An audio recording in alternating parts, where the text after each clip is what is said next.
Just wait on it.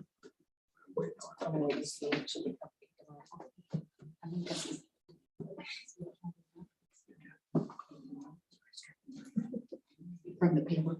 We're all set. Call this Tipp Exempted Village Schools School Board meeting to order. Start with the Pledge of Allegiance. Allegiance to the flag of the United States of America and to the republic for which it stands, one nation, under God, indivisible, with liberty and justice for all. Could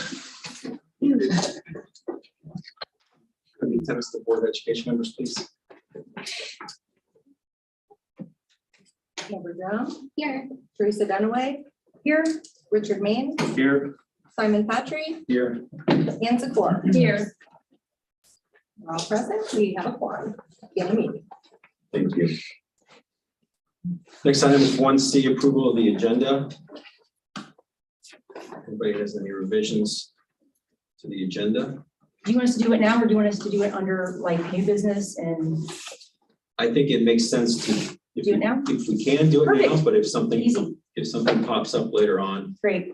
Melanie, I would like to, out of the consent agenda, I would like to remove items E, which is resignations, J, which is overnight and out-of-state trips, and item M, which is copier agreement, E, J, and M. And I would like to add those to new business so that we can discuss them.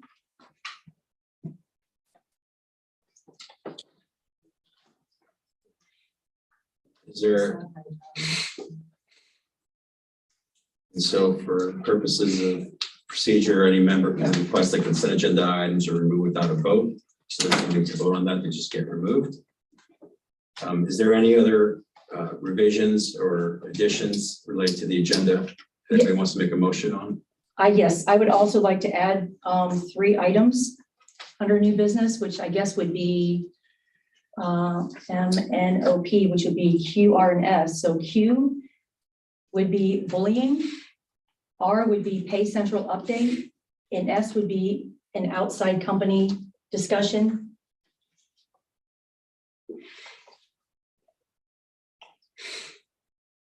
I'm sorry, the second one. Oh, Q, R, and S. R would be a pay central update. Okay. I guess we call it pay schools or pay central. I don't know the name. Day schools. Correct.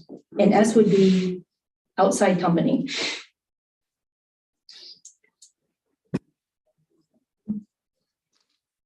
Yeah.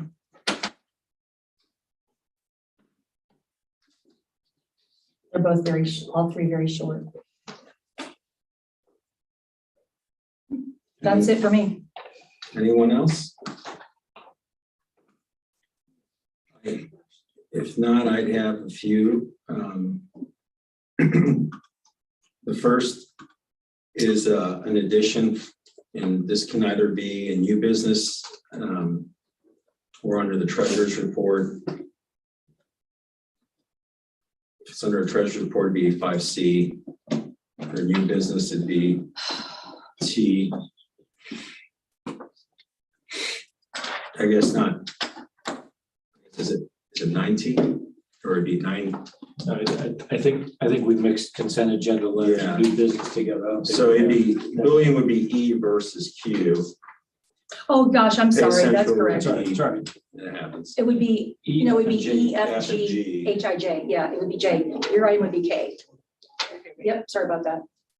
HIJ. Simon's would be K, whatever his new one is.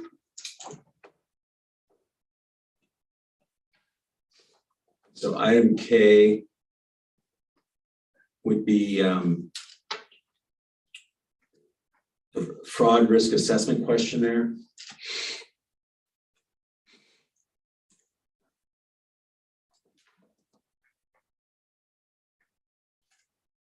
Okay, I have it right here. I've got a couple others. Let me know when you're ready. Sorry, I'm gonna put this first thing.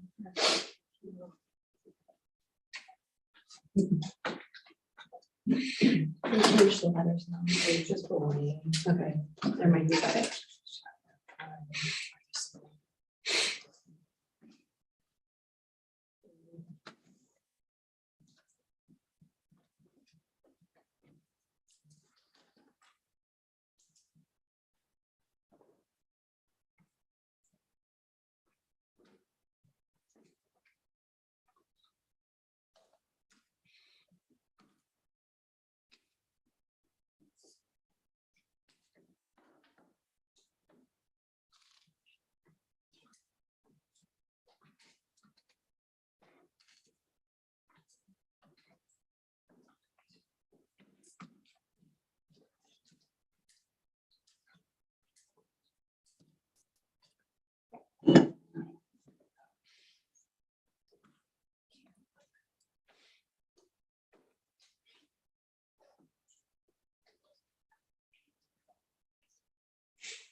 Okay, so H bullying, I pay schools update. J is outside company, and then K I've attached your item. Yeah, the fraud, yeah, and then L And then L, would be the facilities. Sent that to you after the other email, Bonnie. now I'm typing this in the motion area. The recommended action. Yeah, I'm gonna stop right here and save it and go back out to the agenda and pull the items. So on the I fraud have to type it request, in 2 areas, so I apologize. okay, on the fraud risk assessment questionnaire, it includes an attachment and a recommended action. The recommended action is obviously up for discussion if it goes into a motion, but authorizing president and any other board members to fill out and submit fraud risk assessment questionnaire submitted to president on February 2nd, 2022 by allows the state auditor.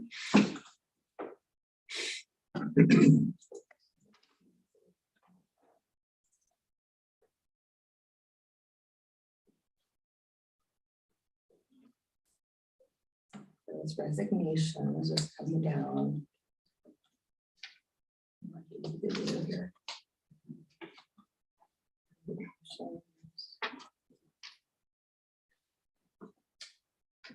The titles of them, E, J, and M, Teresa, you can just reiterate those resignations, because my letters change every time. Yeah, I do sure. them.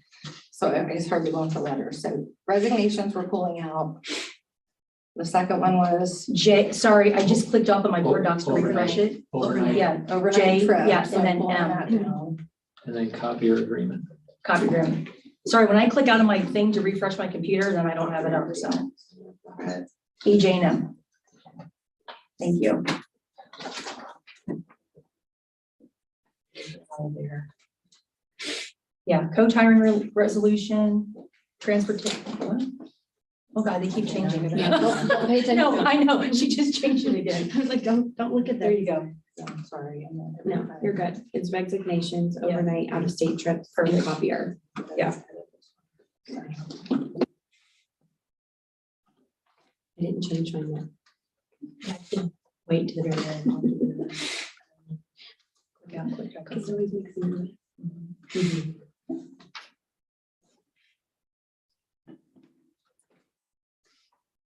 Now, new business.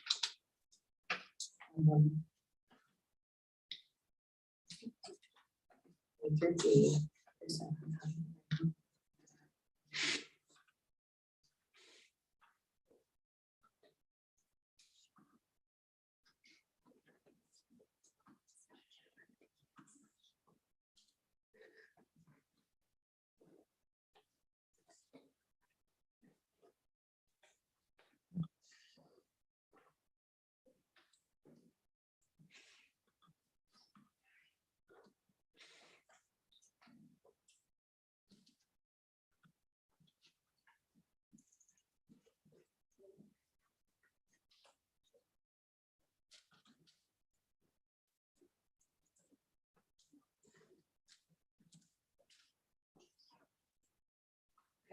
At this point, if you want to continue giving me the changes, because I'm in, board docs has 2 areas, the active meeting and the agenda. So the motion is in where the meeting is active. So I'm in the agenda now. Okay. So Maybe you're ready some for me. revisions, but I don't want to complete all the revisions and then Yeah, then. for someone, Sure. if the vote doesn't proceed. So I think what I'm going to do is stop, activate the meeting, and then let's finish our motion. And then we'll vote, and then I'll finish changing the items. That's okay, everybody. And you know, procedurally, we really should second Ms. Dunaway's motion, which I would second. I'll second first. I Yeah, don't want to, and I, after I was changing the motion, I thought, wait a So, minute, I don't want to. technically what I'm doing is her motion has been seconded and I am amending that motion, but I think just for the purposes of ease and just proceed to add those. So right now we have, 2 new business. We're moving those items down. We have H bullying, I pay schools update. outside company is J, K is your item. So what would be your item L that L. you propose? L is gonna be identify as a facilities plan cost update with a recommended action authorizing the superintendent to retain Richley Architects to provide an updated cost estimate on the facilities plan of 2019 and 2020. And, okay, now I'm finding your email, second email. Copy that.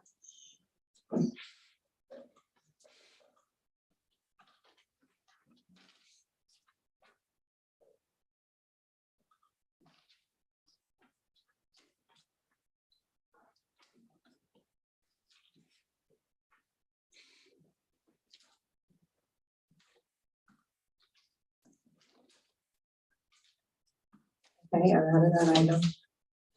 And then the next revision is not addition, but a revision to the language on 13 B and C, which I think you've already reflected. But the executive session, breaking it down 2 items. Item number 1 is pursuant to G1 to consider appointment/employment of a public employee or official. And then, well, I don't think that's not the revision. So that 13B would read instead, adjourn to executive session for purposes authorized under Board of Education Policy 166 and ORC 121.22 G1 to consider the employment and compensation of a public employee, and G4, preparing for, conducting, or reviewing negotiations with the public employee concerning their compensation and or other terms and conditions of their employment. And then item C, on 13C would remain the way it is.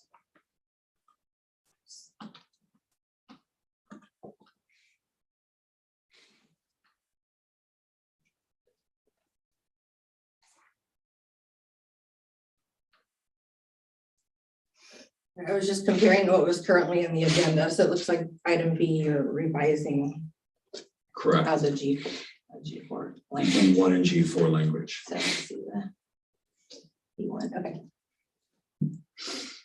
All right, so I put those into the motion. All right. I have barely anything else to do on the agenda, but I don't want to complete those changes until we. So that procedure where we stand right now is that Teresa's made a motion, I've seconded it. I've made a motion to amend her motion by adding my items. I believe, Teresa, you've indicated you're going to second that. So that's been seconded. So is there any discussion? I have no discussion. I would yield my floor to Teresa on my amended motion if you want to provide any discussion related to that. No, I'm fine with everything you did. I do have one question on, you amended 13B, Mhm. the executive session. Do you anticipate any action to be taken? No. 13B? No, Then should that just be open session then? If there's no action to be taken, should it be open session versus executive session? no, it's executive session. The fact, I could be wrong, but the fact that no official action is anticipated, I don't think takes it out of executive session. But No, I don't know the content, so it's your thing, so I'm good. Well, tell us, so I'm fine. But we're all kind of become informed at the same time. Yeah, that's fine. Cool.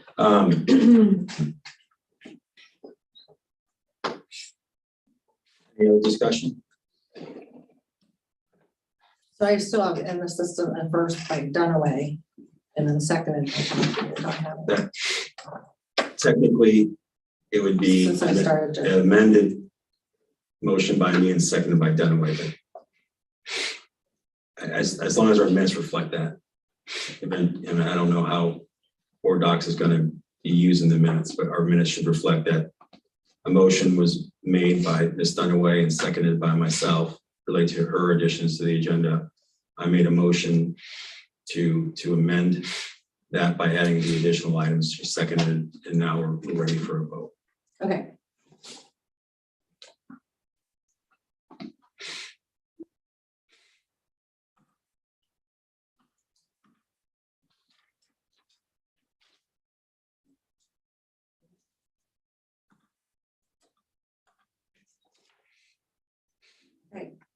Dunaway, Yes, Chattree, Yes. Drum, Yes. Maines, Yes. Zakor. yes. All right, now that that motion is complete, give me just a moment and we'll take you on to finish the rest of the changes. Imagine if that didn't pass after all that. Would not be good, right? Not to point out the obvious, but just pointing out. Oh, no.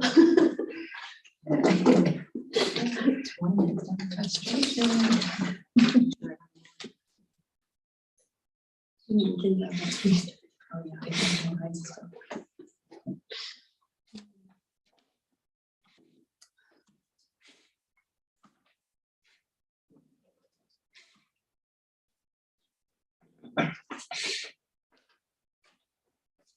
Mrs. Fox, just let me know when you're ready. Okay.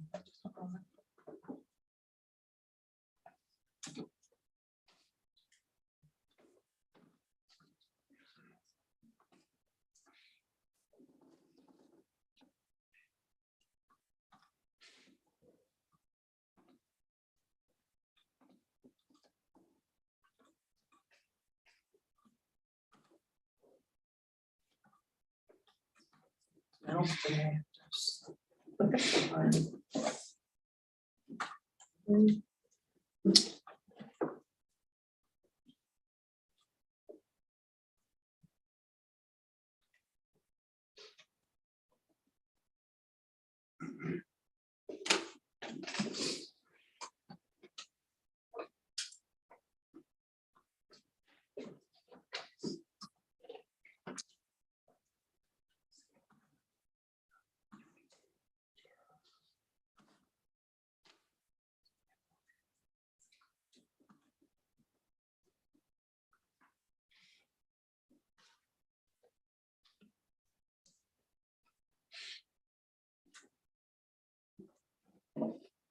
Okay, so the G5 goes to the G4. Is that what it was?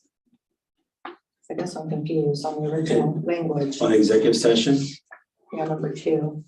it's G1 and G4, so it's both. Both exceptions apply. Right, but we had G5 listed. G5 is the second item, C, I believe. Okay, So so item this is only item B we're changing. 13B is changing to G1. Your G1 and adding G5. The way I read it in email.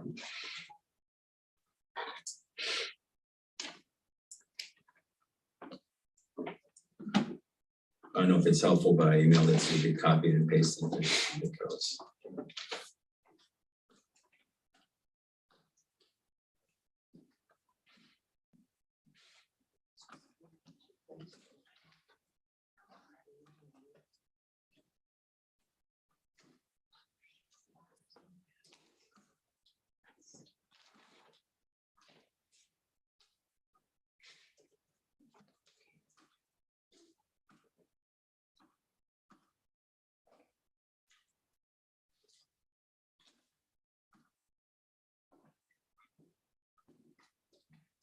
It's in the item.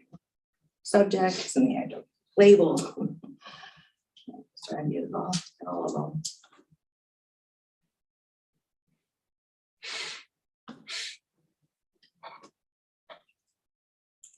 One thing I did notice just now is our citizen comments come after committee reports and superintendent comments,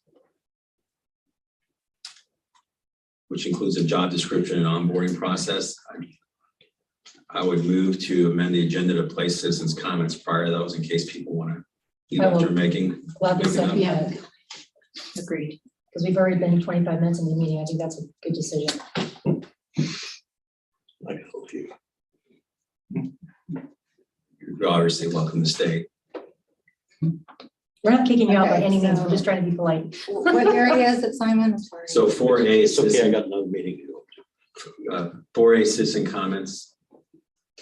I would move to move that to item 2.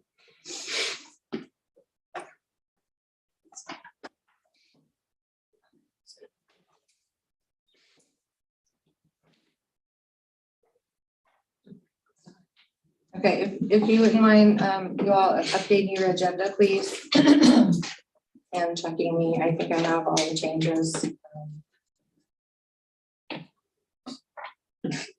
If you want to check the executive session, Simon, too, I think. I have that connected as well.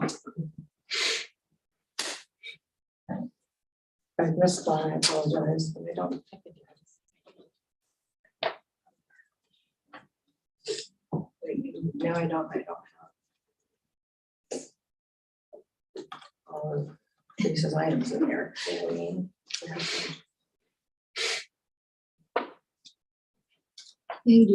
They're removed from the consent agenda. I don't know if they ripped. pay schools, the other ones, I don't see them changing other than bullying.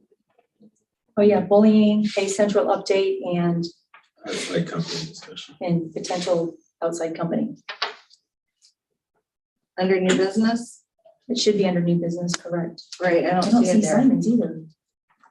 Yeah, that, I don't probably see because I'm still in there, maybe. Okay, I I'm don't not. see Simon's on. So it's done, pay schools.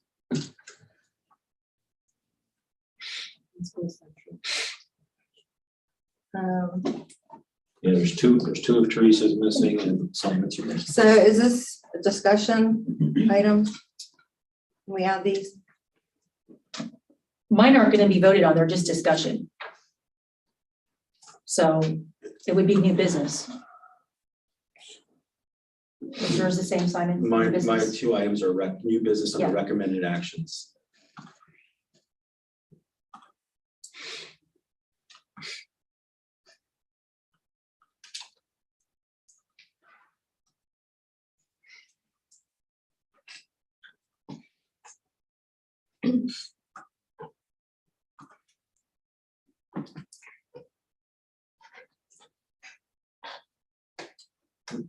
Board want to consider citizens' comments remaining at item number 2 in our outline template for the future.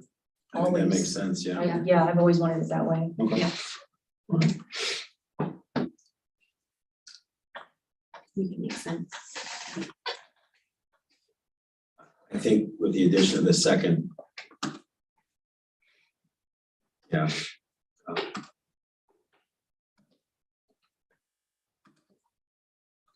this is easier and faster.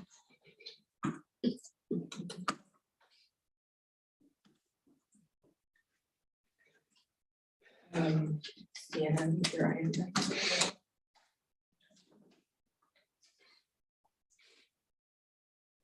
So I was putting your item under new business, which is what we voted on. I know your email mentioned treasurer's report. I believe he said Okay. either or. So we said another thing. He said either or.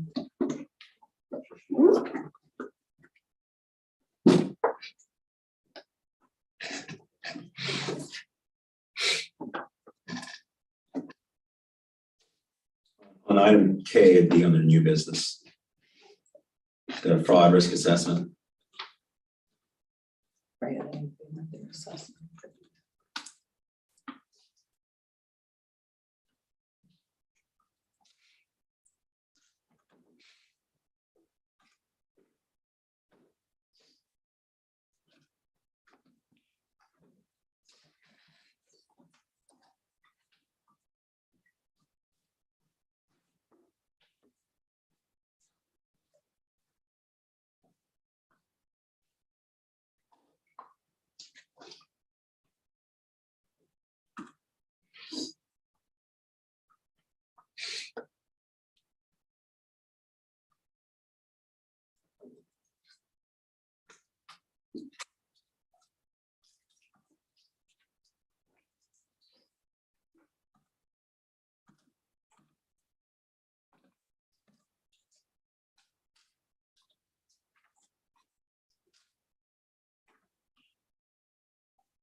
Okay, try to refresh one more time. Simon, your form should be there. Your item K. Teresa, your item should be there. I call it pay schools because that's what I'm used Yeah, to. it's fine. Pay schools, pay central, it's the same. It comes up two But different I don't ways know on how the you look website. at It's it on fine. the parent side, but. It doesn't matter. The content. Voice. The content's the same, it doesn't matter. Central. A school. I just looked it up. I may be missing it, but I think the only thing we're missing is the Central. facilities.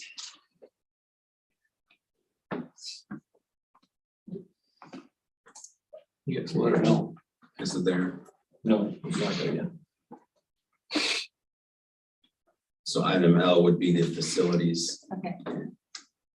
Didn't you also add something about Richley? I don't see that. Was that? the That's same? the facilities. Okay. Okay, and that's not under committee reports, that's under new business. Correct. It'll relate to a committee report, but it's a recommendation.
Okay, should be there.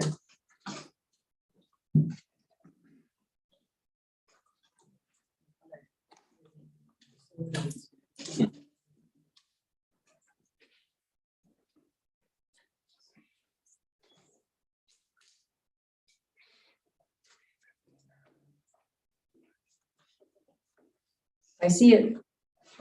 Item L.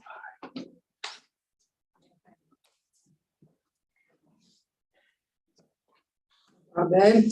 Thank you. Start the meeting back up here on this. And Things from my notes. just from procedural standpoint, housekeeping standpoint, I think that I move to move the citizens' comments. I think Ms. Dunaway seconded. Is there any discussion? If not, I know you've already approved it on the agenda, but we just need to take a quick vote on it. Can you call the vote, please?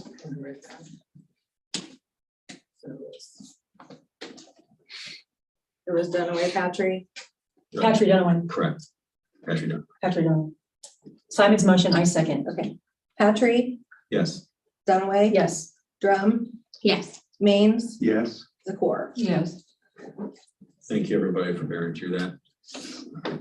So we now move to citizens' comments. We have.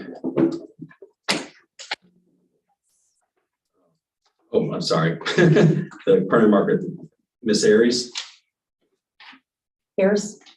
I'm sorry. That's okay.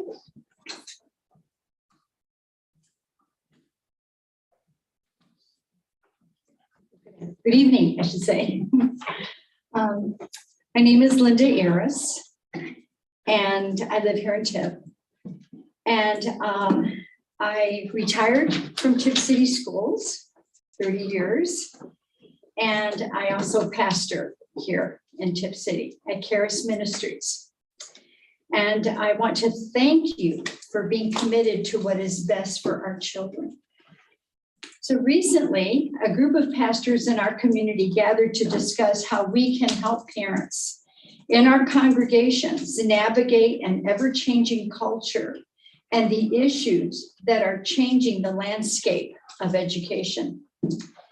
We have a biblical worldview, not progressive, but a biblical world perspective, and we want our children to feel that their Christian views and beliefs are being equally respected.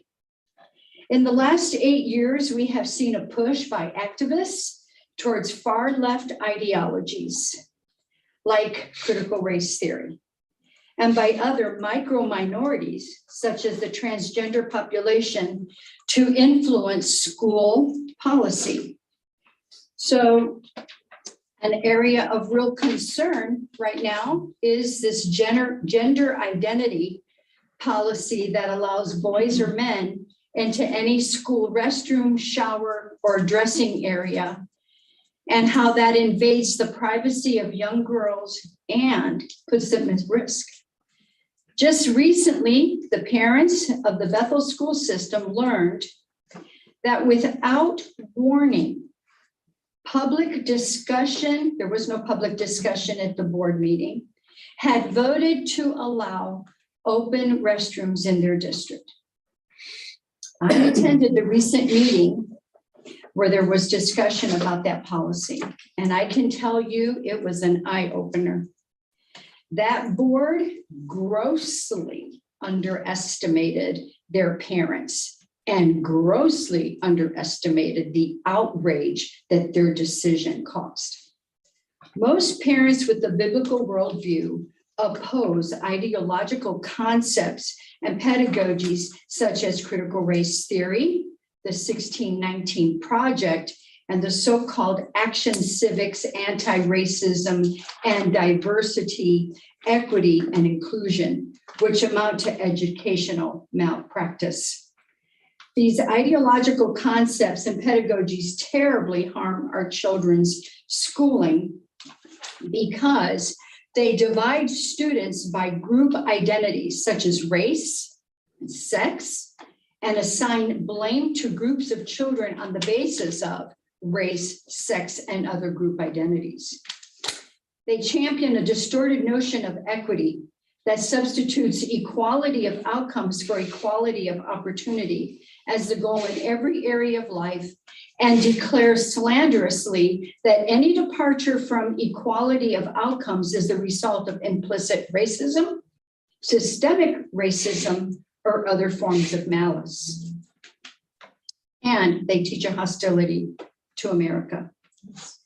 When I started, I did not describe who I am in depth, but I am the child of immigrants from Puerto Rico. I am a woman of color. And the thing that equalized my life more than anything was public education. It absolutely made it possible for me to be where I'm at and do what I've done in my life. And the reason that is true is because there were no excuses for me not to achieve. No one looked at me and said, well, because you're Puerto Rican, you're never going to make it. That did not happen. And I hate seeing that that's what's happening in a lot of school districts now. The idea that we have to make it a total flat playing field, everybody's equal, everybody gets, a trophy at the end of the day. Am I almost done? 30 seconds. How many? 30 Seconds? seconds. Did I? Oh my gosh. Okay. So as pastors, we want to stay informed and proactive in respect to these issues as they affect our families. We are called to be the watchman on the wall. That's what the Bible tells us that we are. Sounding an alarm when policies and curriculums are in direct opposition to our biblical beliefs. Most parents trust their boards of education to have the best interest of the majority of their students at heart. I believe, with a few exceptions, Tipp City Board of Education does a great job. Our city council opens all their meetings with prayer. It is a biblical principle for leaders to seek prayer for wisdom and guidance. I would like to ask the board to consider allowing pastors and citizens to open up your meetings with prayer. Thank you very much. Thank you. Thank you. Thank you.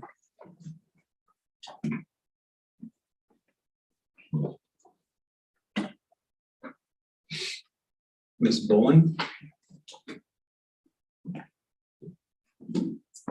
My name is Abby Bowling. I live at 861 Hawthorne Drive in Tipp City. First of all, I want to know what the school board's plans are for the district and how and when the board is going to inform the citizens and how it will be financed. Perhaps Tipp City's development plan would provide a possible template for you. The city has an economic development plan. They have appointed a community development director to spearhead this plan and a Tipp City Community Improvement Corporation positioned to help implement the plan. Part of this development plan includes 3 enterprise zones. It includes 7 new and 4 pre-1994 community reinvestment areas, CRAs, that may provide real property exemptions for incentives. Now, that's what I call a plan. I believe this plan, however, impacts the schools. In the fiscal year 2019 and 2019 and 2020, Tipp City Schools property tax revenues were reduced by over $400,000 each year under these CRAs. During a discussion about the tabled Gateway Center development in November of 2021, Tipp City Council members asked the city administration what impact the CR development could have on the schools. Mr. Spring, the community development director, stated the schools would not get the full increase in the property tax values, but the 50% abated tax. It would be a massive increase over the current property's value. City manager, Mr. Eggleston, commented CRAs do abate taxes, and you can look at it as either a glass half full or half empty. He continued to say that at some point in time, the schools are going to see a windfall from all these tax abatements. City administrators would not speculate if there would be an influx of students in the proposed 16 new single-family homes and the 200 apartments that would impact the schools within 2 years. I would like to see a plan or an explanation of how the board is going to fund the schools until this and other windfalls materialize. The school derives 63% of its revenues from property taxes. Tipp City Schools' current 5-year revenue, expenditure, and changes document presented at the November 2020 school board meeting projected a positive balance only if there was a renewal of the emergency levy. The fact that this financial document was passed by only 2 yes votes and 3 abstains causes me concern. Secondly, it was noted in the Tippecanoe Gazette that 2 Tipp City Council members recused themselves of the Woodard development discussion vote with tax abatements to, quote, avoid potential business conflicts of interest. Consequently, I would like to inquire from this board if there is any potential among your current board members for a conflict of interest because of this or future business developments within the school district. Finally, I was going to request that the school post its school board agenda before Monday morning, but after sitting here for a half hour, I don't think it makes any difference. Thank you. Thank you. Thank you. Thank you. Mr. Watson?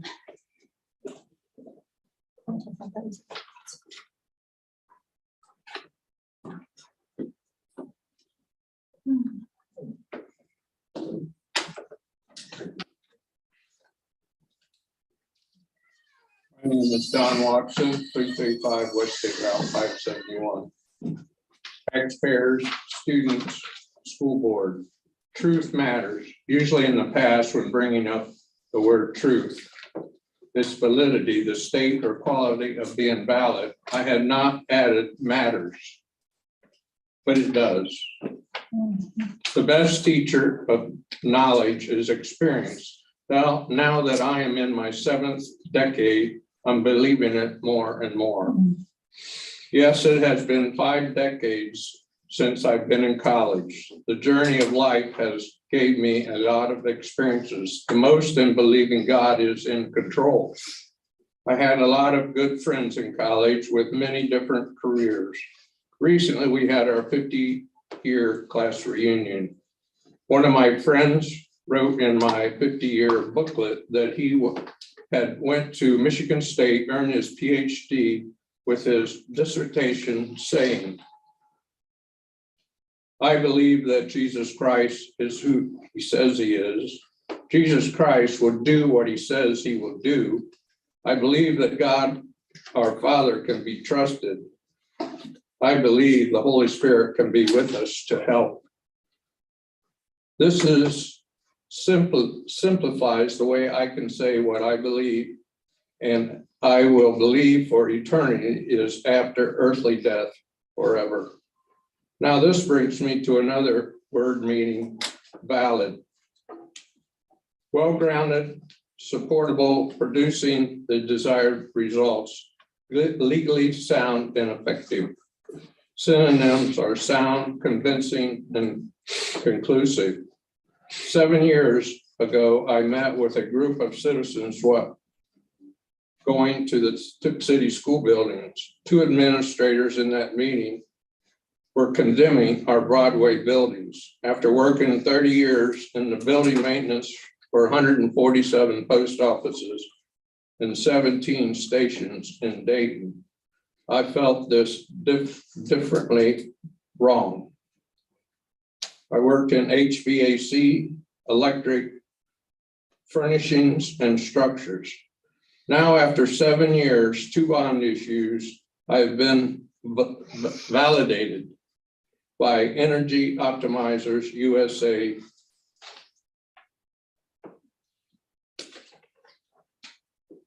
August 26, 2021. Dear Ms. Hagan, and because of my time limit, I'll abbreviate the letter.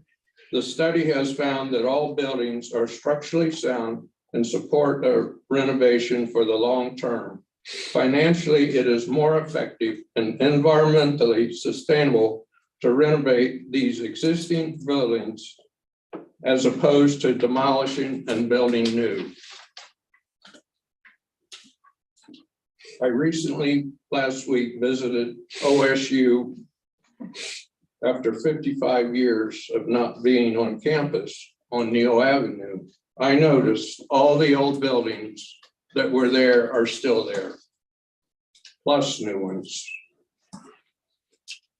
So I would call on our board not to okay Richley Architects because they were in these meetings. Plus, a friend of mine worked in the same building as Mr. Richley, and going down the steps, Mr. Richley told him, Tipp City will never, never okay a bond issue. So I do not think that we need to support a firm whose representative to Tipp City says that. Thank you. Thank you. Thanks, Tom. Thank you. That is all for citizen comments. We have committee reports. And item 3A is MBCTC meeting minutes.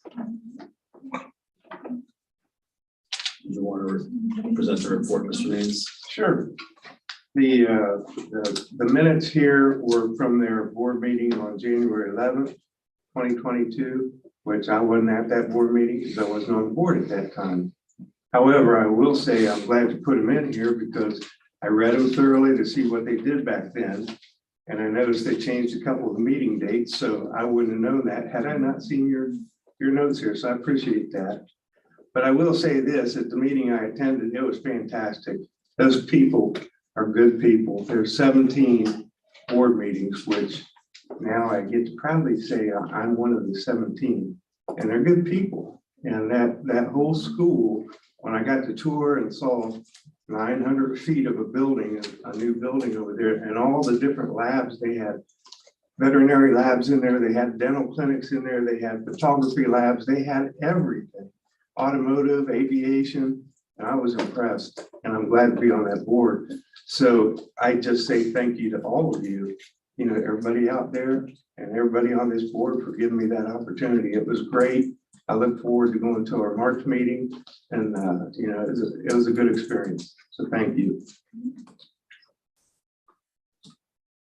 Anyone else for discussion on the MBCTC? I have a question, Mr. Maines. Uh-huh. Are you going to be forwarding your minutes like Mr. Gilmore did after your? Yes, yes. Okay. Yep. Did you get an opportunity to meet Dr. Welby? Oh, yeah. He is absolutely amazing. He is. He's His- fantastic. Leadership has done so much to that school in such a short time. Mhm. He has my respect. He's an incredible He is. representative of his CTC. Anybody else with any questions for Mr. Maines? I'd just like to thank you, Mr. Maines, for stepping up and taking on this committee. It's a good task, and I appreciate you doing that. Thank you. Next item is superintendent comments for a job descriptions and onboarding process. Mr. Stefanik? Mr. Patry, I'm going to yield my time to Dr. Lisa Tuttle-Huff, who I'm pleased to announce that she's going to talk about compiling new job descriptions and an onboarding process to the board. Thank you. On your desk in front of you, on a table in front of you, you'll see a binder that's about 3 inches thick. Basically, inside these, you will find compiled the job descriptions for almost every position in the district. There are a few straggling job descriptions, which I need to work with the union on, but basically you will get all of your supplemental job descriptions, all of your certified administrative and classified job descriptions, and they will be given to each employee as they sign their contract. And if you notice on the second or third page, there's actually a signature page that they will sign when they sign their contract. So that just says that they know what their job duties are. So those are for your review. I'm sure that'll take a couple months to review those. So if you have questions at any point, please do not hesitate. The last part of that is our hiring and our onboarding processes. And this is for your review. I would like to just draw your attention to one section, because I think this is one of the most important, and that is in the section on checklist for supplementals and extracurricular positions. What tab is that, please? It would be the 5th tab in their onboarding.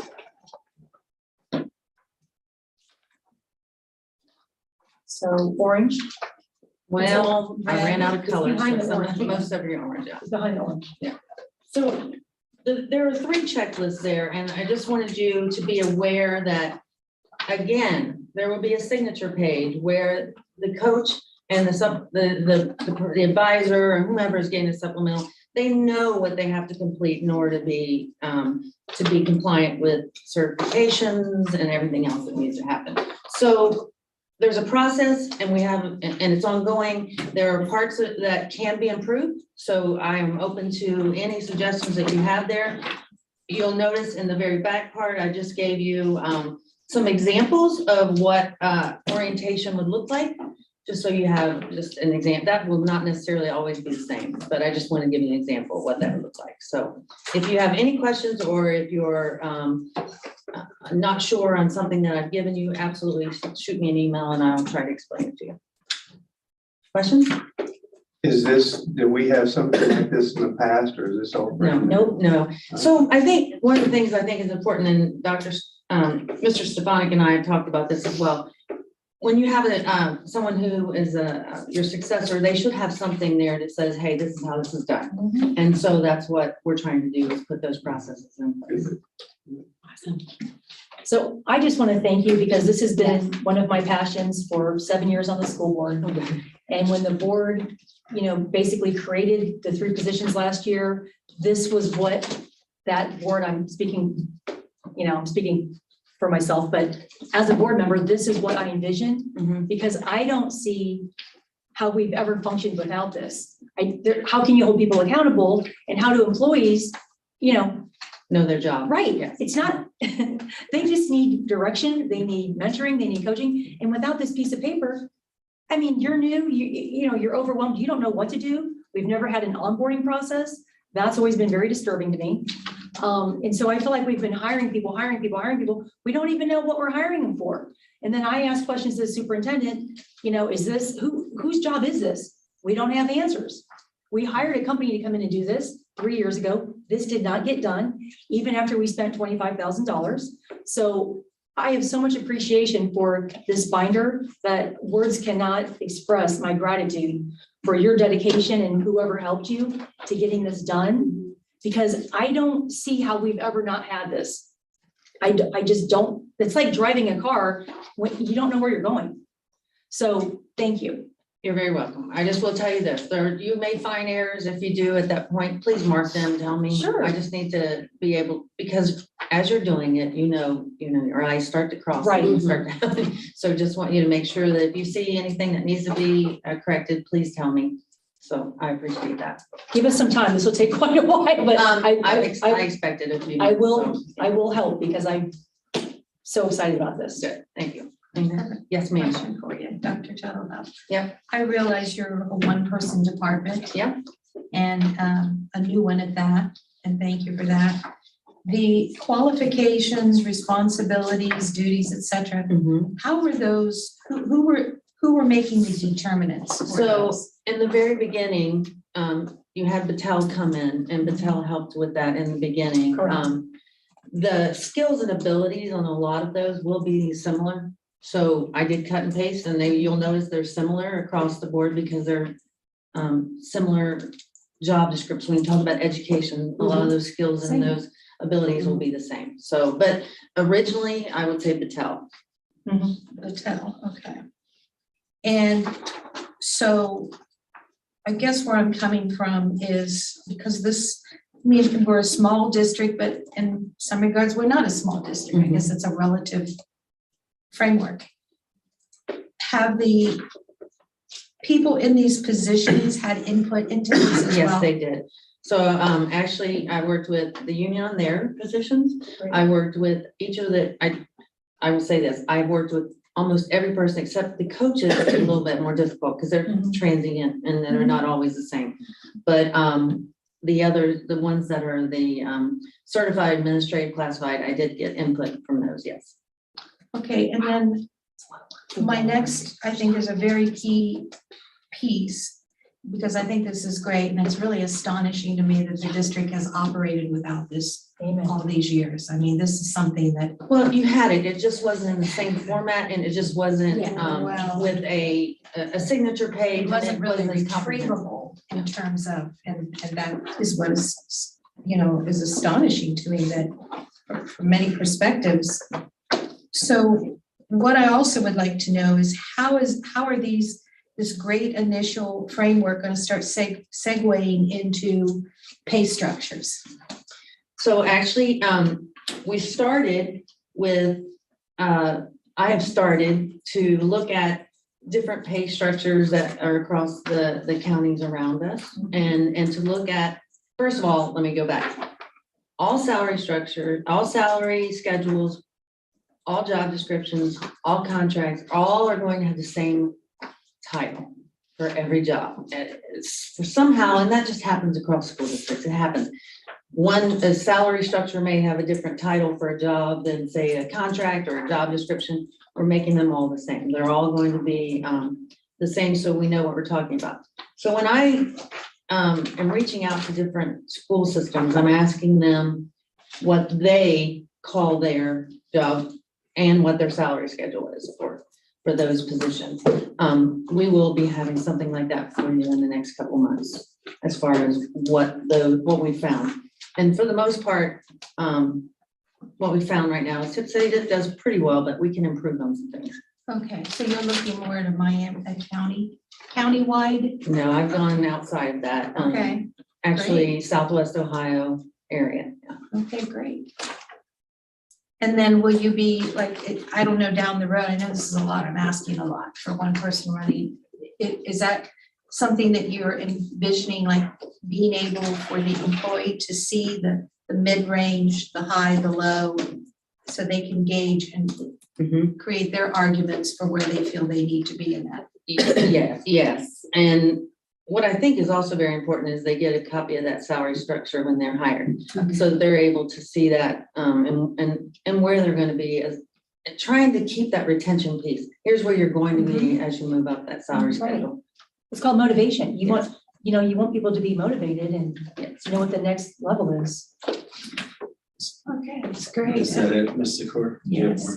That- Does anybody else have I any? always have more, but I'm gonna restrain All myself. right. Anyone Thank else you. have any questions? Thank you, thank you, I- thank you. I- Can't say it enough.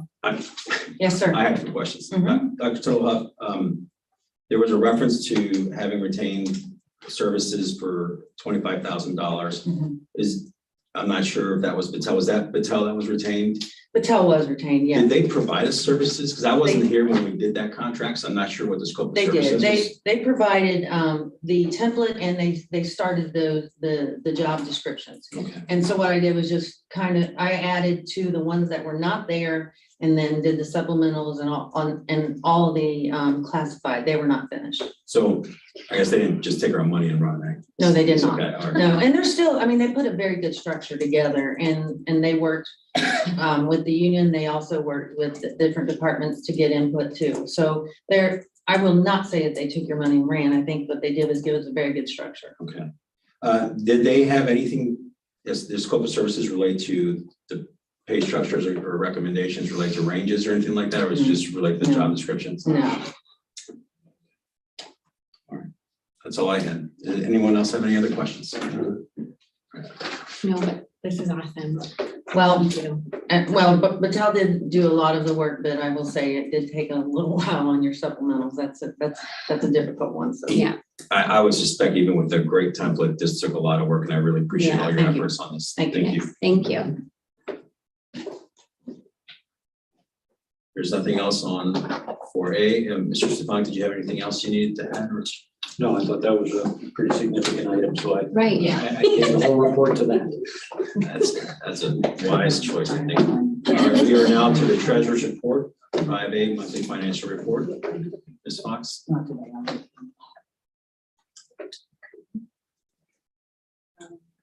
Should I ask for a motion or to start, or I want to get into the discussion first? Is there a motion? That's fine. Yeah, that's actually appropriate. Is there a motion to approve the monthly financial report for January 2022? I move that we approve it. Is there a second?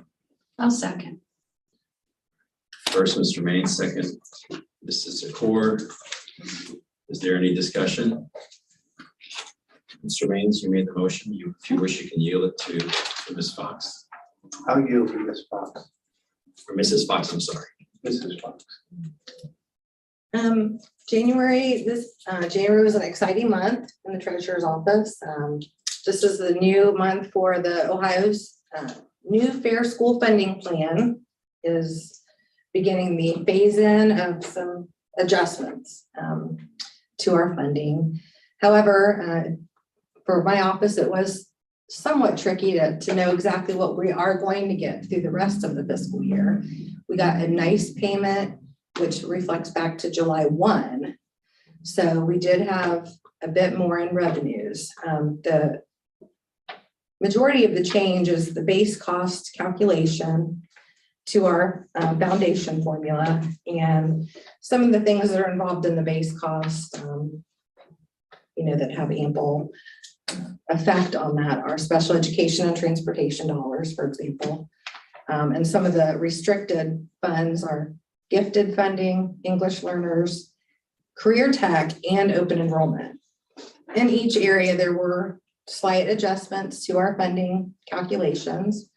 From what I can tell, monthly on, seems like career tech, we're still in line with what we had. Gifted, we may go up a hair, but each month I'm kind of seeing adjustments. So I can't really say until I see the end of the fiscal year and how they're phasing these changes in, will I be able to see a fiscal year to fiscal year comparison. But I do see somewhat of a positive improvement on the calculations for our overall funding. Even I noticed in the one conversation at one of our professional development meetings, even extracurriculars are added into the new base cost formula. So I was just excited to see some of the change. I think that's going to improve our state funding somewhat. However, here again, Tipp City is, we get 35% roughly of our state funding source, so we're primarily funded through our tax dollars. However, I do see an uptick, and even though January had a nice adjustment because it did go back to July 1, I'm still feeling positive that we'll see some increase on some of the other areas. So we're going to keep an eye on that, and I do plan on meeting with some of the departments, curriculum, you know, those that look at those areas and specific to the budget and so forth. But I do feel positive on this new funding plan. So anyhow, expenditures, not too far off compared to other Januaries. Some capital expenditures still we're finalizing, but I also think inflation too is somewhat, when I went back and compared. I didn't see a whole large difference in our expenditures for the month. One positive thing, our health claims were down a little bit, so we have, you know, it's a good thing to have more revenues than expenditures on the health side of things. So that was a positive note for that. And I don't think I have anything other to add, unless anyone has any questions for me. Even I know that we talk about open enrollment, it might come on the plate here in the future board meeting, and I think it's March, but you know, that will be a topic we'll probably discuss, but that is a change with the state funding formula as well. We will get a calculation as if they are a Tipp student. So before the open enrollment, we were receiving a flat rate, and districts received a flat rate for that student. Then they would make an adjustment for the district that the child was leaving. So there was always this in amount and then an out. Now they said, well, if the student goes to Tipp City, then you're going to get what the students get at Tipp City. So it is a slight adjustment on that end. Of course, we don't have open enrollment. So I just want to throw that little bit in as I was looking at my notes. But that's all I have for the financial report. Clarify that, please. You said it's a slight adjustment, because in the past, it's been a significant adjustment between the the open enrollment student versus the resident student. About $6,020 on the open enroll student versus about $2,400 or $480 on the resident student. So they'll just not have, and now if we bring in open enrollment, we'll have to look to see what the local share is, because each month it'll go off our ADM and they're going to give us a total per student, and it will adjust per month depending on our ADM and how we report through EMIS. But what they'll do is just look at the total count. We'll still get funding for that student. Which student? An open enrolled student, if we have open enrollment, whether we do or we don't. Okay. I'm just saying that was one of the changes, but the calculation will be, we won't get a different amount. Before, we always got a flat rate for that student. So you took number of kids times flat rate. Now it will be a flat rate, but it will be the same amount that all of the other Tipp students are getting per child.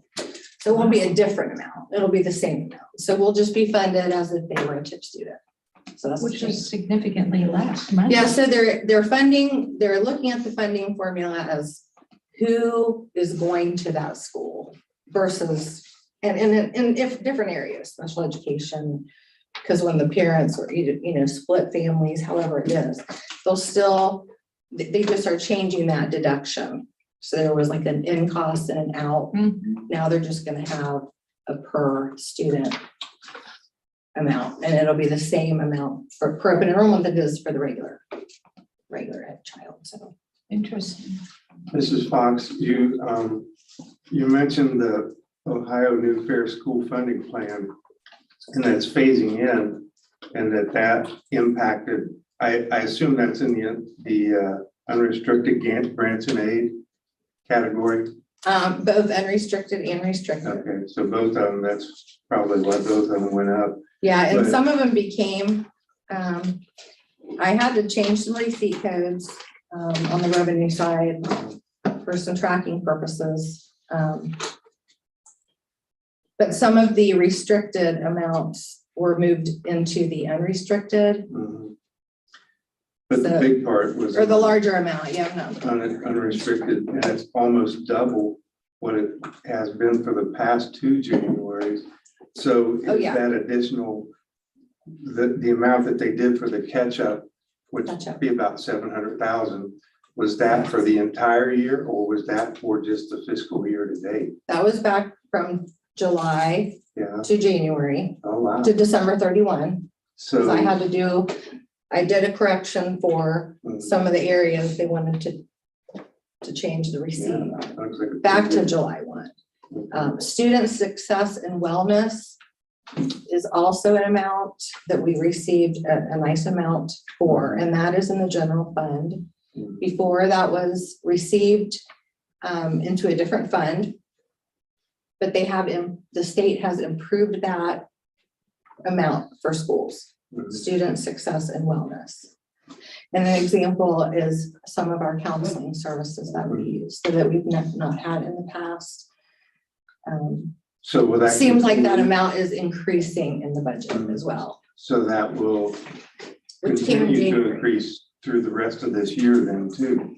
Yeah, and some, the January payment was tricky, even, it was large, but then I see where they can even make deductions in those amounts as the phase-in finalizes. Mhm. So even though we see a large payment in January, come March, I may have to go in and do a negative on some of those, because they did call it a catch-up payment, was that first January payment. I'm hoping that the second January payment was a little bit larger than our average payments have been. Mhm. But I do, I'm not so sure. I mean, we get literature each month on which changes they're making. Mhm. So it is going to phase in through at the end of June. So I'll just continue to get the information and try to share that with you.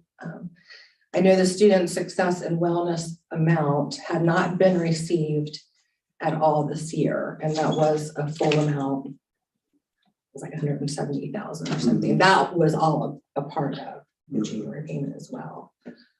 So whether we'll continue monthly to receive funds for that, or if it's just gonna be a one-time, so I'm gonna just keep an eye on it. Another thing that I noticed on that CAS summary report by fund, that the year-to-date receipts were like almost, well, a little over $3 million less than our year-to-date expenditures. Is that typical for the month of January? Or was there something that made those expenditures go way up for the month or the year-to-date?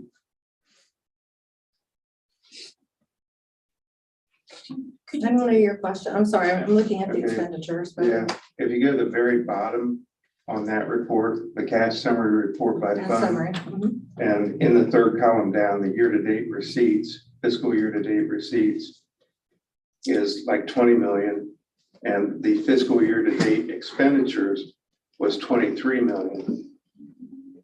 So is there something that caused, is January a poor cash flow month, or is that Yeah. typical, or Well, is there something that? so February, which I will report on Okay, next month, is gonna make up. we did get the tax advance processed. Now, Oh, we approved a tax advance mhm, last meeting, and then I received that first week of February in the bank. mhm.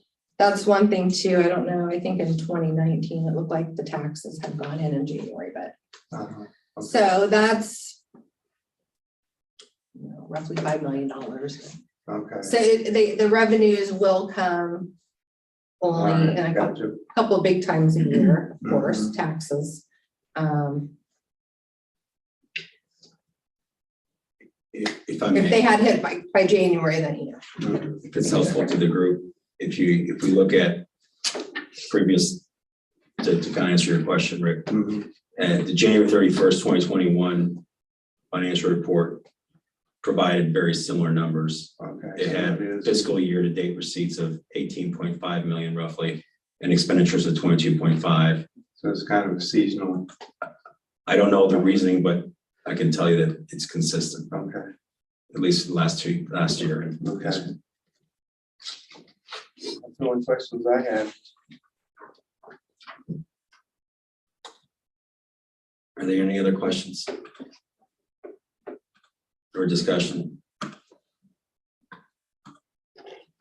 All right, if there is no other questions or discussion, we're ready for a vote. Maines, Yes. Zakor, Yes. Drum, Yes. Dunaway, Abstain. Patrick. Abstain. Next item on the treasurer's report is item 5B, approval of the rates of tax for 2022. And recommended action is approval of the rates of tax to be levied for school purposes on general duplicates of 2022, subject to any additional levies approved by vote. Is there a motion in favor of the recommended action?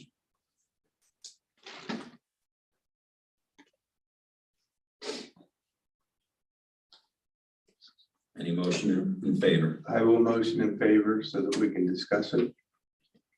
All right, Mr. Maines is moved in favor. Is there a second? I'll second. Motion, Mr. Maines, and second by Mrs. Drum. And just to remind everybody on the discussion items here, has to be recognized, and then so we can everything's been fine. I don't want to interrupt anybody, but I want to abide by that. Mr. Maines, you made the motion. The floor is yours if you wish, or you can yield it to Mrs. Fox. My only question is, how does this compare with last year at the same time? Yeah, it's a tick up, which is so good because I think I looked at each number just to make sure we didn't go down. And in reviewing that, and I just got that in the mail a few days ago,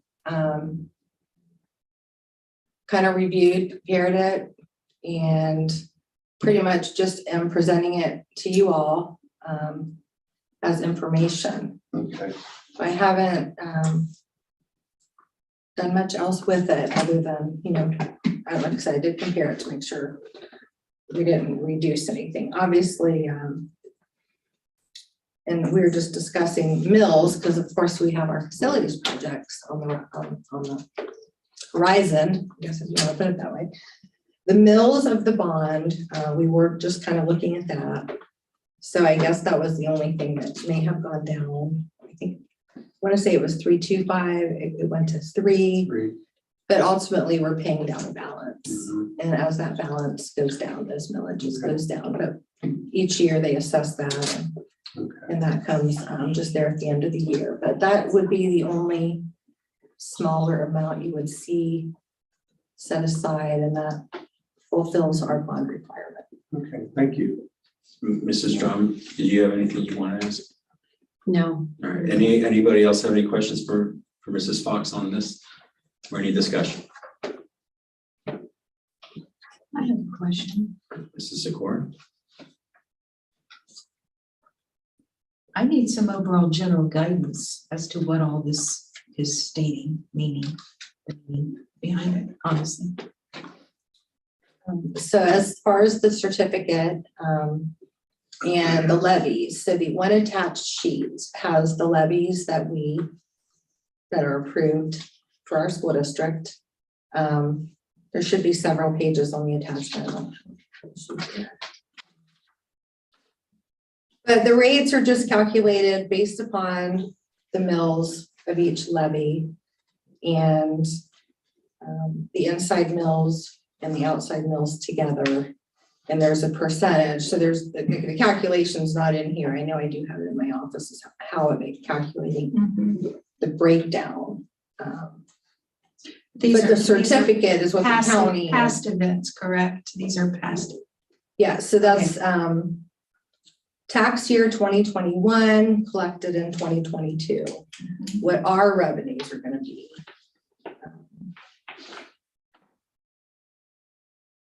These levies were in place, you can see the dates, they were on my attachment page 3, Mhm. when they were loaded in, whether they're continuing. And the emergency levy is the one we mentioned, the 1195, they're our citizen comment, that emergency levy, that's one there that's up for renewal. But so these just attachments are just what's on the record at the county auditor and the amounts that they are telling us that we are going to be receiving based on what's been collected on those levies. But this isn't an agreement to anything or capping anything for future. No, that's just what was collected and what we will receive. Okay. We are just acknowledging that they provided the certificate, and when we approve that, I go into our revenue budget. And then I'm just saying that we all are verifying this is our revenue budget. Even though they pretty much tell us what our revenue budget is, because they're confirming what they've collected from our taxpayers. Okay, thank you. But they are certifying that, so. Anyone else?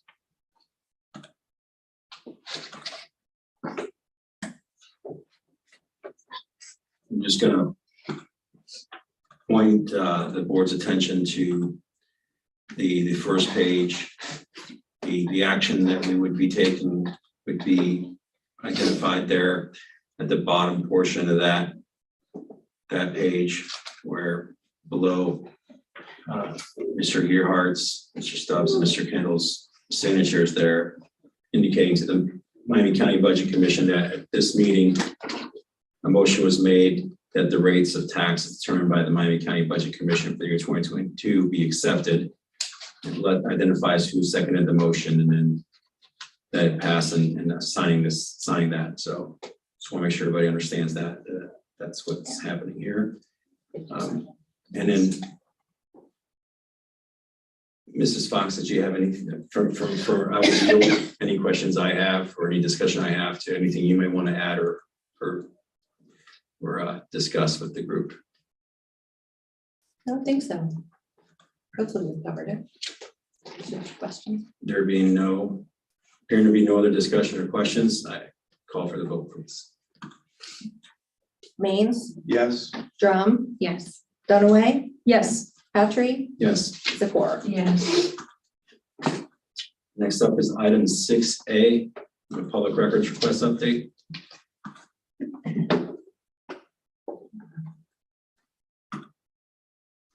All right, I can pretty much just update on this one. We're still spending some time working on some current public records. We have some that are out there that we're working on currently that aren't completed, but since the last board meeting, we have gotten a few more requests. So I'll be able to reflect that in the time spent pretty much just with the employees here, Mark, Brad, and I. Don't think we've had any attorney bills at this point from the last board meeting until today's report. So I don't have anything added there in that line. We're just diligently working on some things, and we did get a handful. I did update our Google Doc sheet. Working on that this week, trying to finalize some recent requests and the status of those requests. So hopefully within the next week or two, we'll try to finish the ones that we have. That's our plan. So, but I don't really have any other updates for those unless anyone has any Anybody have any questions? Relating to the public records request, I had a question, is making sure we're still updating that Google sheet of the records. And Yeah, I think it's, we pretty much updated as much as I could as of this morning too, like even last Friday, so should be current if you've logged in, but I don't know that Amber and Rick are on the shared drive. No. Bradley, is that something that you would help us with? Yeah, if you, I'll remind you too. So I'm not sure, but there is just a Google sheet out there that we keep the public records requests, date requested, who from, and just the status and what they need. thank you, Mrs. Fox. There's no old business listed on the agenda, so item 8, the consent agenda. Then I'll entertain a motion to approve the consent agenda items. I'll move. Moved by Mrs. Zakor, is there a second? Second. Mrs. Drum? Consent, there's no discussion. Actually, All right, I moved item E out and it somehow did not get moved out, the coaching hiring resolution, because I had a question. So E should actually be in new business. So I apologize for not catching that sooner. not a problem. Right. I'm sorry, I didn't look at those. Have a motion, like, consent. So, So it was. procedurally right now, there's a first and second, but I'm just gonna pause that for a second because any board member can request a consent agenda to be removed without any motion.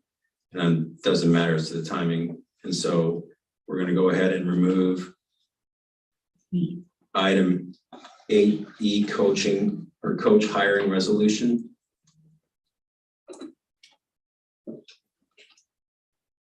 And that will be moved to item,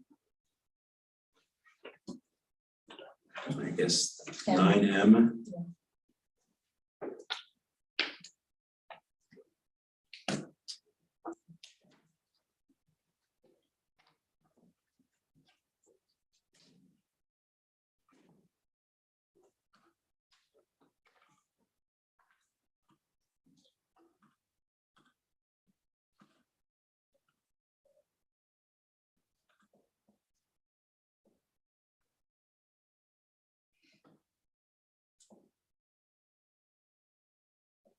So that was just to remove it completely, No, it just gets, Was it? it gets, I'm sorry, remove is probably move to not, nine it M. gets moved to 9M, yes.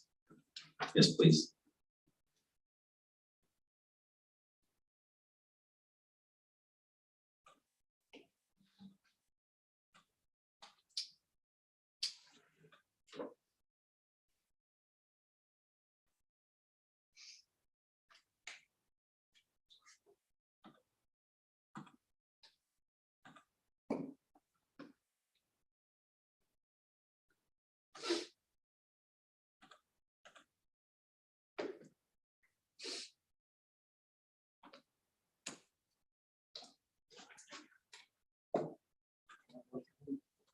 So each item will either say consent item or not, so let me just check this out. I have to do it. But I did move it, so it should be down there. I'll just make it say, Just gonna reload here. action or no, sorry, let's see. It's not a consent action, it's a regular action. Yeah, mine. It's been removed. Yep. So, consent agenda item, we had a motion by Mrs. Zakor and seconded by Ms. Drum. Because it's been slightly modified, I would entertain that motion again, if you don't mind. I moved. Motion by Mrs. Zakor. Mrs. Drum, did you still wish to second? Yeah, I still wish a second. Mrs. Drum, second. There being no discussion related to consent agenda items, I'm ready for a vote. Zakor, Yes. Drum, Yes. Dunaway. Yes. Maines, Yes. Patrick. Yes.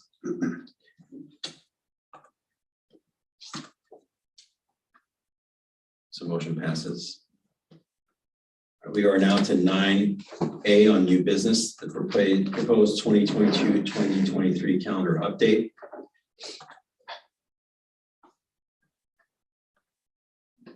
And there's not a recommended action listed, but I'm suspecting that it is. Mr. Stefan. It is, Is it? yes. Mhm. So I guess I would entertain a motion then to take a recommended action to eliminate a 2-hour delayed start on Friday, September 23rd, Friday, January 27th, and Friday, April 14th. And that the 3 2-hour delayed starts would become one full professional development day instead on Friday, January 27th. And then the intent to change the calendar ahead of time is to help prepare the schedule, the families prepare the schedules ahead of time and promote continuity in target areas of focus during professional development. Am I saying that right, Mr. Stefan? Mhm. All right. I would entertain the motion as stated. I will so move. Is there a second? Second. Moved by Mr. Patry, seconded by Mrs. Drum. Is there any discussion or additional? I would yield my time to Mr. Stefanik if you feel it's necessary to address it further. Just in looking at our professional development schedules, we find that we're more effective providing full day professional development rather than 2-hour professional developments. And we also know that 2-hour delays or 2-hour early releases can impact family schedules as well. And so we want to take 3 days on the calendar that would have alternate schedules and just bring it down to 1. And then we can have a full day to address professional development needs with our teachers and staff members. Mrs. Drum, I believe you seconded. Do you have anything you wish to add? I think it looks great. Anyone else have any questions or comments? All right. Mrs. Dunaway? When you say we, who made this decision? Was it the teachers union? Was it you and curriculum? Whose idea was this basically? Recommended by Mrs. Scott out of curriculum to Okay. me. I checked with TCA president, and everybody concurred that full days are more productive than 2-hour sessions. Okay. All right. Well, I like just, the hand, I don't know where the hand came from. well, so I think I believe I still have the floor. I guess I'm a little confused. So the survey results, it was a lot of information. It was a Sunday night when I received mine. I did try to skim it all and then go back and reread, what I thought were very important areas. And if I remember it correctly, I thought that the full day professional developments were kind of maybe not as, it was a lot of information to take in. And so I'm kind of surprised because this goes against the TCEA survey results. Am I reading that incorrectly? If I am, that's fine because it was a lot of information. Right. There was a lot of information, but I'm not sure how many people would have shared that sentiment in the comment on the survey.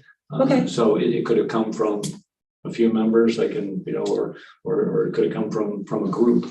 But in conversations that Ms. Scott brought to me, that inside of that full day, that there could be trainings, but there could also be collaborative team time, in there. So it wouldn't all just be, presentations and having to sit there and gather new information. It would be able to have discussions about implementation and other things with the team that you work with on a day-to-day basis. So I just want to be clear before I, vote on this, that this is what the teachers find to be most productive. Okay.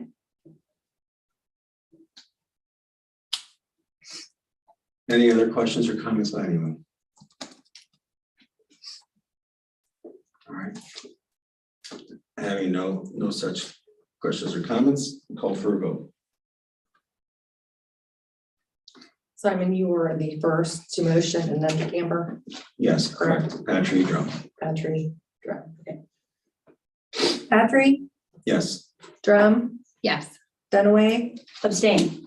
Maines, Yes. and Zakor. Yes. Next item is 9B, Neola 40.1 Fall 2021 update. Public content. This is the second read of the revised policies and guidelines for volume 40.1 Fall update. The policies that were reviewed and discussed at the October regular board meeting. I don't see any recommended action here. Is there a recommended action? Or is this simply a read? If you approve the second read, then you revise the policy manual and they become active. Second. So does that occur today typically? I mean, Yes. Yeah, okay, so, On the second read. yeah, Yes. and so this is the second read, so I know there's no recommended action, but I would list it, but I would entertain a motion to approve the revised policies and guidelines for the volume 40.1 fall update as reflected in the public contact PDF.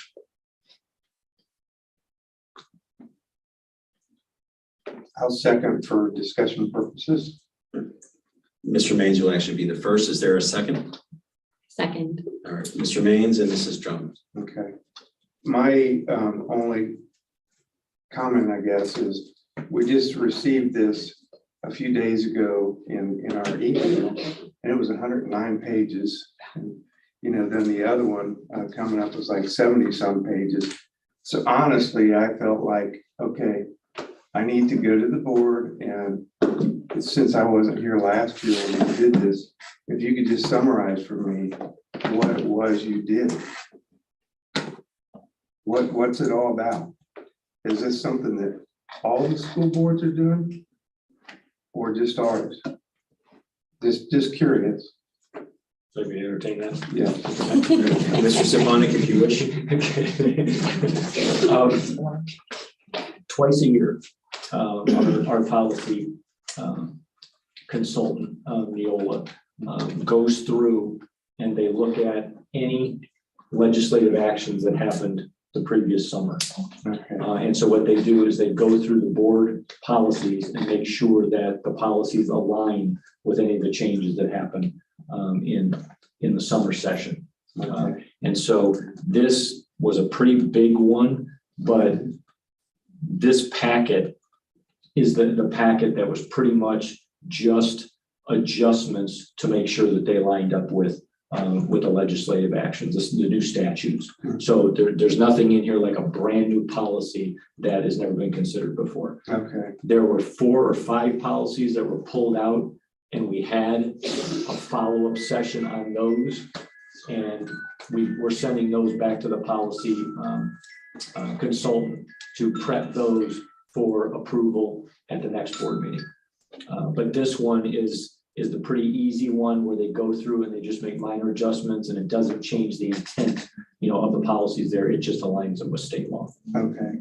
So essentially, because I know when I was looking through some of the stuff for the Career Technical Center, a lot of their policies lined up with what we did, was it last month? And some of those policies, they had the same things. Yes. So that's why I thought, is this something that is every school board approves it? Yes. Okay. Yes.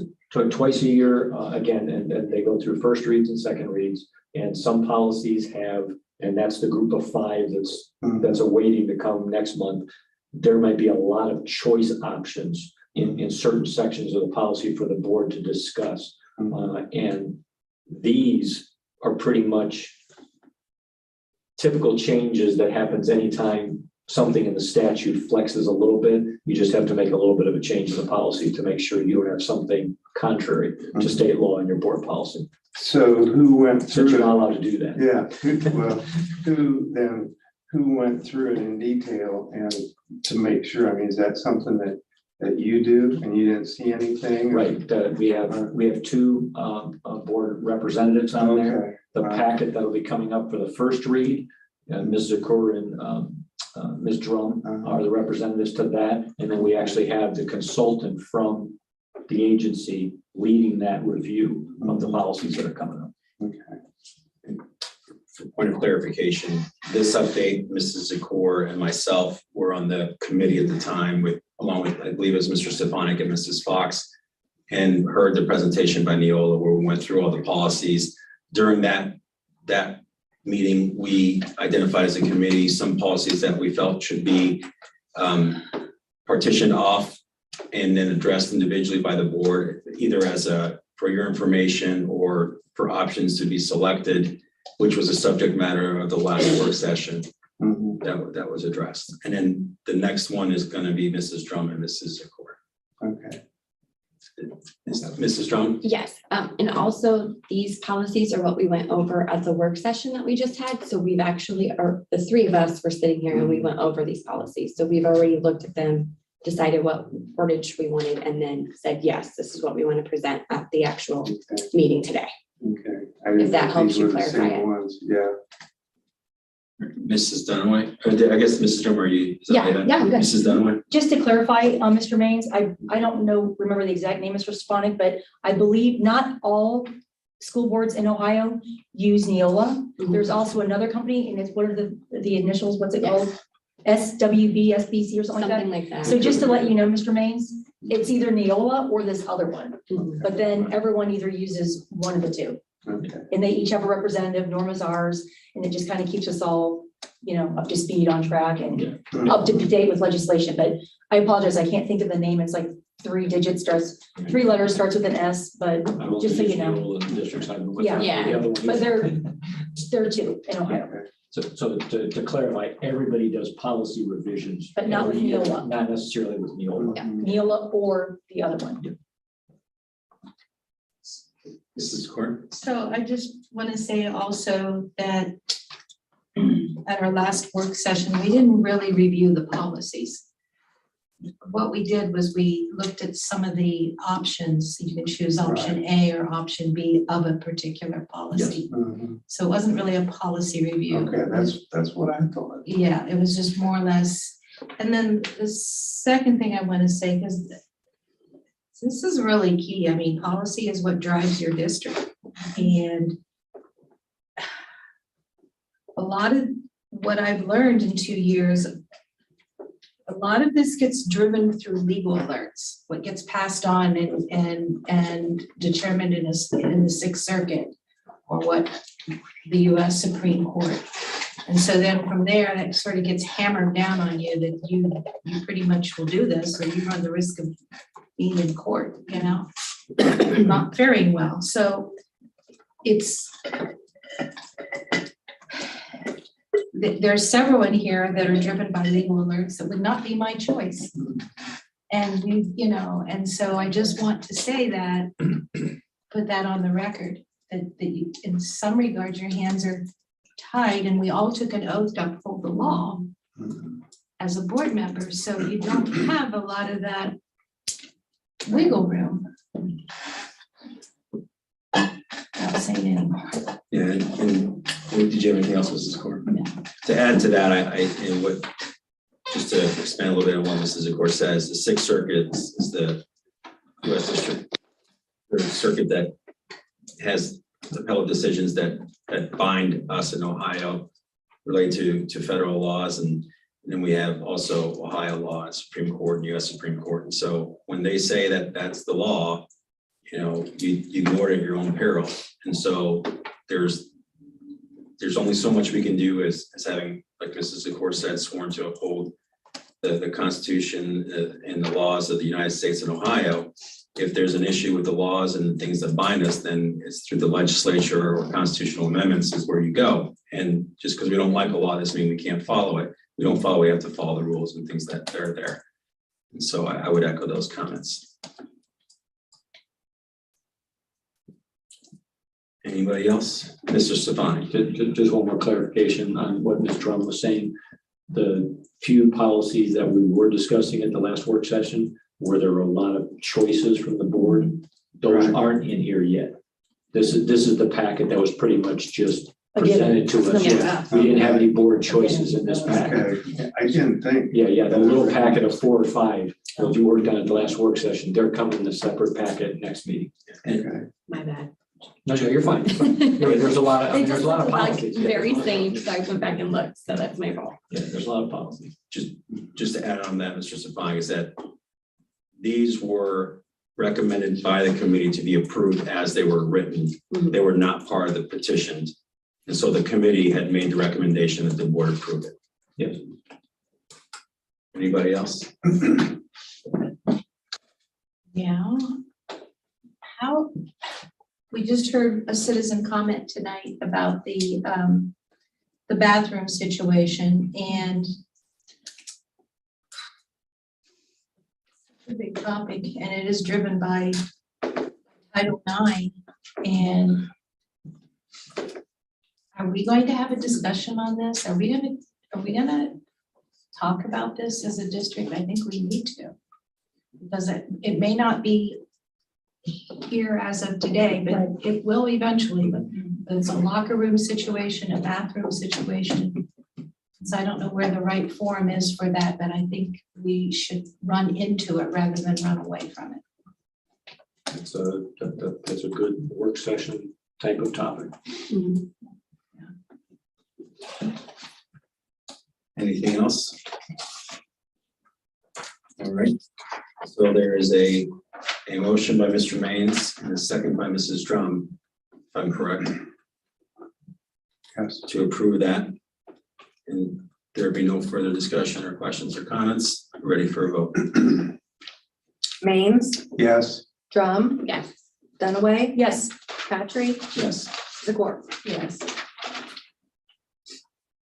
Item 9C, overnight and out of state trips.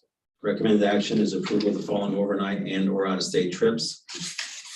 And public content is related to the high school baseball trip to Fort Walton Beach, Florida, March 27th through April 2nd. The high school Business Professionals of American State Leadership Conference from March 9th through March 11th, and the high school drumline, the doubleheader competition in Akron from February 19th to February 20th. Is there a motion to approve? I motion that we approve. Is Mr. Mays' motion, is there a second? I'll second. Motion by Mr. Mays, the second by Mrs. Drum. Is there any discussion? Mr. Mays, you were the first. You wish to speak on this? No, I didn't think any of the costs that were associated were unreasonable, and I like their program. So, Mrs. Drum? Nope, I'm good. Any other board members wish to discuss this or have any questions? Mrs. Dunaway? Mr. Maines, well, the reason why I pulled this, keep in mind, you know, it's easy to miss things, but I did not see a cost associated with the drumline trip, and that's why I took this out of the consent agenda. I did read it 3 times because I felt like my eyes were playing tricks on me, but when it went to finances, E, it says NA, none available. What is the estimated total cost per student? What is the source of funds? How will questions 1 through 5, and there was no information. So that's why I didn't feel okay approving this when there were no finances attached. Did I not see the finances? no, it said there's not available. Okay, right. Check on that. I mean, They already went. I Yeah, mean, they yeah, already went on this. right. This is like an approval past the approval, which should have been in January. Right. So I don't like approving things that don't have finances attached. if there aren't any finances attached when it was presented to the building administration, my assumption is that there are no cost to the students. That was my question. Since Or to the it- district, you mean? Well, If there were no cost to the students or the district? Because we're approving it, so right, it's something. The district, what they wouldn't put on here is they wouldn't necessarily put on there if they're using a bus to go up there, they wouldn't put the associated expenses with the bus. They're just saying that they're using a school bus to go up there. So there are no hotel expenses. There were no additional expenses for the students. And so what they put on here was that the students were going on the trip free of any financial burden on themselves. Okay. So maybe for future reference, the person that did this could maybe clean this up for next time so that when the board reads it, we have information. NA on 5 questions to me is, I don't know what that means. That doesn't really mean that much to me. Anything else, Mrs. Dunaway? Nope. Anyone else? Yeah, because I echo that. It may not have been a direct cost passed on to the student, but the district or somebody's paying for an overnight. I don't think they're having a complimentary stay overnight in a hotel. Is this the one, Mark? Well, It was Saturday. There's no hotel. The way this is set up is that they're actually at a school building and they stay in the school building up in the host school that's doing it up there. Sleeping in the school In building. their sleeping bags. That would be kind of fun. It would be really fun. I mean, right? I did a lock-in before. Back in the old days, I used to think that the Chaperones. teachers lived at the It school and does just stayed there all the time. This is Lock-ins ridiculous. are really fun. There's lots of. I mean, but look at page 4, finances. Hold on one second. Oh, Mrs. sorry, if I don't Yes, have the floor. Mrs. No, I understand what you're saying. Thank you. I understand. And Yes, so if you because- break down even like the school bus Right, costs there and the bus should at driver least and be things like some- that. right. Just put something. Yes. Food, whatever. I mean, there needs to be some accountability for expenses. It does say the itinerary, where will they? Hold on a second, Mr. Mays. I'm sorry. Mrs. Zakor? Yeah, I'm finished. Thank you. All right. Mr. Mays, I think you had the opportunity to speak as well. Okay. Mrs. Drum, you've had the opportunity, have you had the opportunity to speak? I have no other questions, and then I guess we'll go back to Mr. Mays, and then I still got you in the queue, Mrs. Dunaway. Okay. Mr. Mays, go ahead. It says in the itinerary, where will the group be housed and fed? It says Norton High School. Mhm.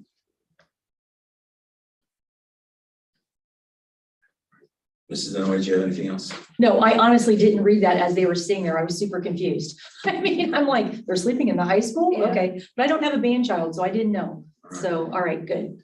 All right. Mr. Stefanik, did you have anything you wish to add, or is it all been addressed? Well, it's all been addressed, and I appreciate the fact that, yeah, we should break down all expenses, whether they're coming from the district or they're coming from, a booster club or the students themselves. Just a breakdown would make it more of a complete application.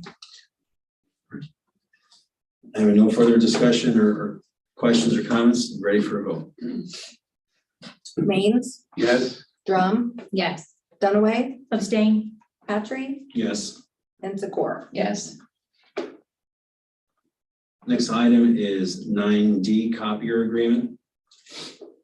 The recommended action is a recommendation approval of a 5-year copier lease and maintenance agreement with Perry Pro Tech at a cost of $49,725.72 per year beginning June of 2022. Is there a motion to approve? I'll move to approve to open up discussions. Is there a second?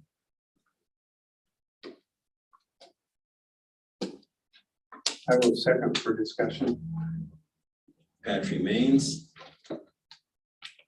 I would yield my time to either Mr. Stefanik or Mrs. Fox, who can provide some background related to the agreement. And I'll yield my time to Mr. Bush, who was involved in the discussion about the contract. Our current 5-year contract is up at the end of May. So we have met with Perry Pro Tech to discuss what we can do in the future and start to look at those items.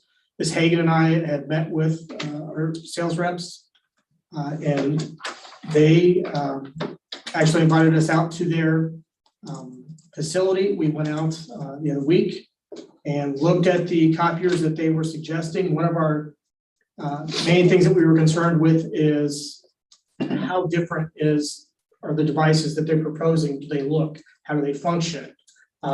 One thing that was, like I said, is important to us is that our staff have the same features and the same functions. And so it's an easier transition that for them. They did not increase their cost on their maintenance. The cost of we will be replacing 14, so all 14 devices, copiers in our district will be replaced with newer ones. I can give you an example of the 808s at the high school. We have 2 of them. Each individually, they have over 4 million print and copy counts on them at the moment. So they are high usage devices and they are getting at the end of their life. One of the other things that we also did is we looked at some of the proposals that were sent to the district back 5 years ago when the district looked at replacing the copiers. And this cost from Perry Pro Tech is actually under what was presented from other companies 5 years ago. I have a few follow-up questions. The first thing is I didn't see a contract attached to this, and so I always like to read those. Okay. And then the other thing I had a question is have we requested quotes from other companies? I know what you just said, it was lower than what it was 5 years ago, but have we requested quotes presently? Maybe this is an industry-wide kind of reduction. In other words, we could potentially get a quote for less. Was that investigated at all? We have not talked to other companies. We did have one reach out to us and we have not gotten anything back from them. The other concern right now is copier devices are taking a long time to get. So it is going to take us until August if we are able to get in line in the near future within the next 2 weeks or so. It's going to take us until August even to get these devices in our district. Okay. So that's another concern as to why we are trying to be proactive and move forward. Yeah. I can tell you in my previous district, it's right in there. I mean, I have worked with several other companies and that cost, even from when I was there previously, is still under what they were offering back then. And the issues related to August, is that a supply chain issue or is that? It's a supply chain issue is what it is. And our goal is to have those in before our staff come back. So we are able to, to walk them through the different models itself. Like I said, they're pretty much the same, but still they will look a little different. We are sticking with the Kanaka Minolta Biz Hub series. And, for instance, at the high school, we have a little beefier machines also, just because of that high volume that we're currently on those two 808s. And did they present us with an agreement or contract? They have. Okay. I can share that with you all if you'd like. That's all I have, Mr. Manzi. You were second. Did you wish to? Are these simply copiers or are they copier scanners, printers, They are copier scanners, printers. color printer? And yeah, we also have email functions on it. Okay, all right. Is that all? Mhm. Anybody else have any questions?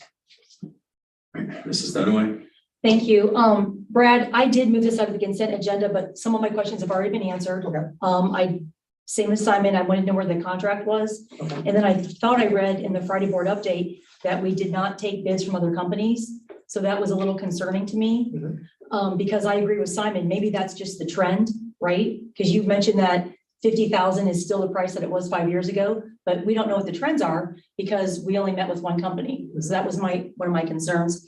And another question I have is how many hours did we spend last year with that company actually coming in and, maintaining our 14 copiers? I asked, that's one of the things I asked for. Because that's an important number, yeah. The support calls that we had with them, and they did provide a rundown for us, a list of, the calls of every building.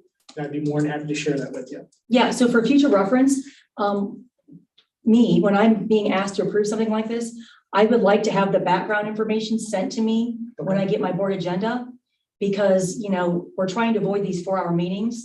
And in the past, the board officers have kind of gotten beaten up for long meetings. Mhm. Part of the reason, now there are a lot of issues, don't get me wrong, but part of the reason is we don't get the information. Okay. If we have the information ahead of time, we can read it and be prepared. And then we don't have to also remove so many things from the consent agenda. Because once it's out there, for transparency's sake, we have to do it here in this meeting. Understand. So putting the information with this, all of the things we discussed tonight would just make this go so much smoother. Okay. And I'm not comfortable approving something without actual information. Okay. It's just how I am. Okay. Anyone else? So when will we be able to have that lease provided to us? I can an email to you right now. I don't know if I'm gonna be able to. Right. No, I'm just saying is that, digest it tonight. I'm just saying I will email it to you now so you have it. Okay, Oh, okay, I see. Anything else, Mrs.? Well, then I just wonder what, where does that leave us in terms of approving this? Because like I said, 50,000 is a lot, but at the same time, I understand if it's a supply chain issue, we don't want to be left in the cold, but I just feel there's a little more due diligence that we should be doing here for 50,000. Mrs. Drummond, you haven't had an opportunity yet. Do you have any questions or comments? Well, I guess, so Perry Pro is the company we're currently using, correct? Correct. Okay. Okay, that was it. And then you guys asked all the other questions that I had, so. Mrs. Dunaway, did you have okay, go ahead, Mrs. Fox. I just want to ask Brad a question. Mhm. Since we don't have the contractor, I haven't reviewed this as well. I was just wondering, what are the changes from last year? For the last 5 years. agreement, do you know what the changes are? Changes it as meaning, Just anything in the agreement that might be new or different that would be from the last agreement. the maintenance agreement is the exact same. What is different are the 14 new copiers that we'll be leasing, and that there are different Biz Hub model series that are newer. So that's why there's a little bit of cost difference than into what we had previously, is because of the newer equipment. And unfortunately, right now, newer equipment is, But the maintenance, so like it's what was the term? the maintenance agreement is, 5-year copy, okay. yeah, the maintenance agreement is the exact same as it has been the past year. That has not increased at all. the increase is on our hardware, our devices, unfortunately. You said it's 14 units? 14 units is what we'll be bringing in. Anyone else? Mrs. Dunaway? When you send us the contract, Mr. Bush, I Yes, do want the amount of hours. Right? So I want to know how many hours that we're actually contracting with them. Because, what if it's 50, what if it's 300? I don't know how many. The hours are unlimited. No, but I want to know what we used as a district, right? Was it 50? Was it 100? Was it 300? I would like that information. Do you know? I don't know if they have time in the service calls or the Wow. requests that they They give don't to us. track that? Let me double check that, but I can also reach out to our sales rep to ask, I'm surely they have access to that, and ask for that. Right, because as a company, just think about that. If they weren't tracking that, as a company, you don't know what to charge people. They don't know if they should charge us 50,000, 20,000, or 100,000, because if they're not tracking, Tipp City Schools is, X amount, but then the neighboring district is this amount, our contract should be a different amount. So the amount of hours they spend maintaining our copiers is, I would think that's a pretty big, pretty important number for Perry Pro to know. I would agree with you, and I'm almost Yeah. positive they have it. Okay, I definitely would like to know what that is. So I had a couple of follow-up questions. I'm not familiar with these types of agreements with school districts, but I can tell you from my own personal experiences in my business is that we get charged on a per click basis, whether it's scanned, copied, or printed, not a flat rate. And then you can either purchase or lease it, and there's different options.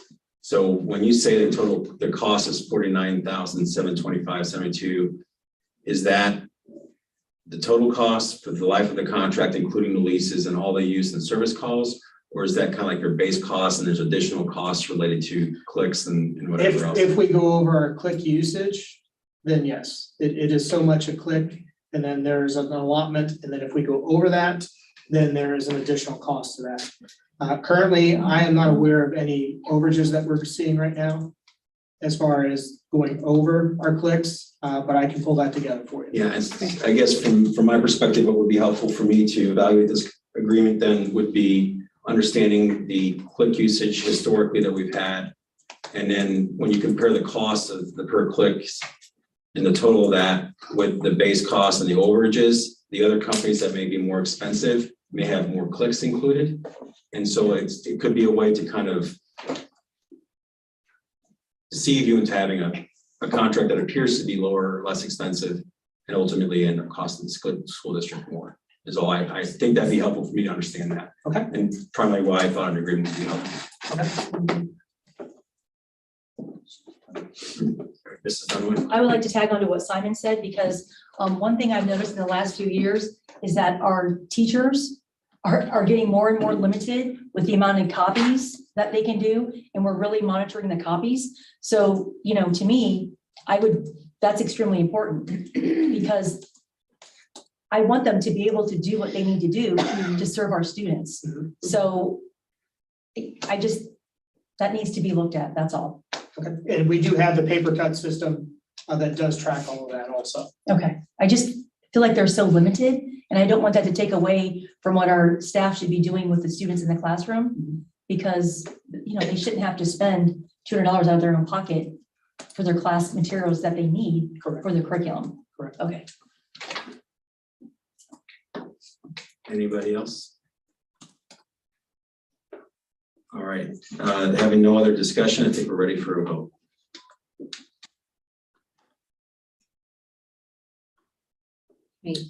Well, what are we voting on? We're voting whether Yes, no, to or, approve yeah, this as it's written. Okay, got it, okay. I know that sounds weird. I know that sounds weird. No, thank you for asking the I'm like, clarification. wait a minute, sorry. Sounds weird. Mrs. Potts? Patry, No. Maines, No, Drum, No, Dunaway, No, I pulled it. as the core. No. No. All right, motion fails. Next item for new business is resignations 9E. Recommended action is recommend approval to accept the following resignations related to Adam Southers, the assistant high school boys tennis coach, effective February 22nd, 2022. Classified staff, Melinda Shaw, the educational aide, effective February 10th, 2022. Is there a motion? I'll make the motion. I'll second. Motion made by Mrs. Dunaway, seconded by Mrs. Zakor. Mrs. Dunaway, do you wish to? Yeah, the reason why I pulled this out of the consent agenda was I asked this question last year, but I never got an answer.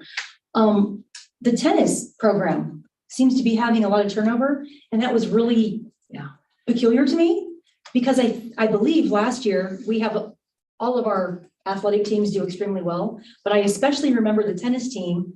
I want to say like the first time in the history of the school, every single kid like made it to the, so why, what is going on? Why the turnover in the tennis? That was my sport. I love, what's going on? This particular tennis situation, Mr. Southers was offered a head tennis Okay. coaching position in another high school, and so assistants like head coaching positions. Yeah. they do. And so Sure. he accepted our assistant position, and then he was offered a head position a little bit later, and so that's why he's resigning. And we also had the two before that, I believe, wasn't it the husband and wife? Yes. And then they did it for like 1 year. And I mean, I'm not trying to get personal, but if there's some, I'm just, what is it? Like, can we get to root cause? Is it the pay? Is it the schedule?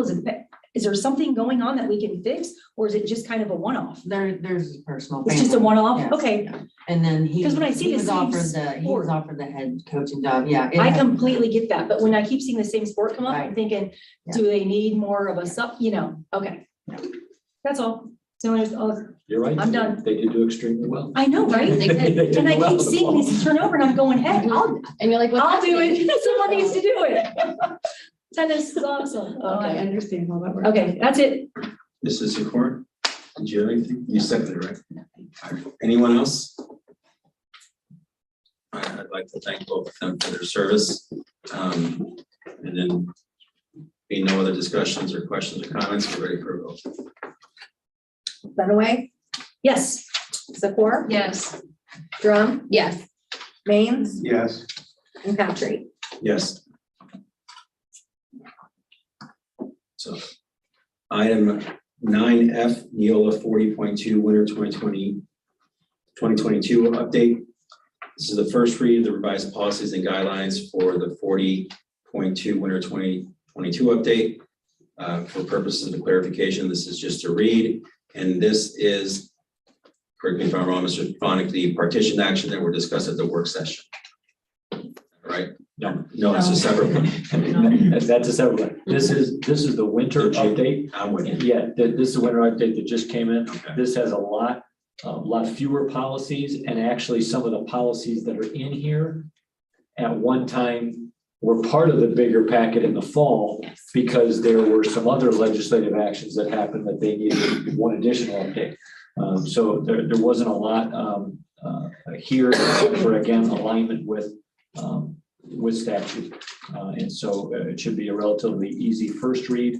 But as Mr. Kaur stated, there are some legal updates here. They're not policies, but there's some legal updates. And so you can use those for some background information. Mr. Drum, anything to add to that? No. From our meeting It was fun. with Norm? It's my first time with Norm. You did a good job. You did a good job. He went over everything. It was awesome.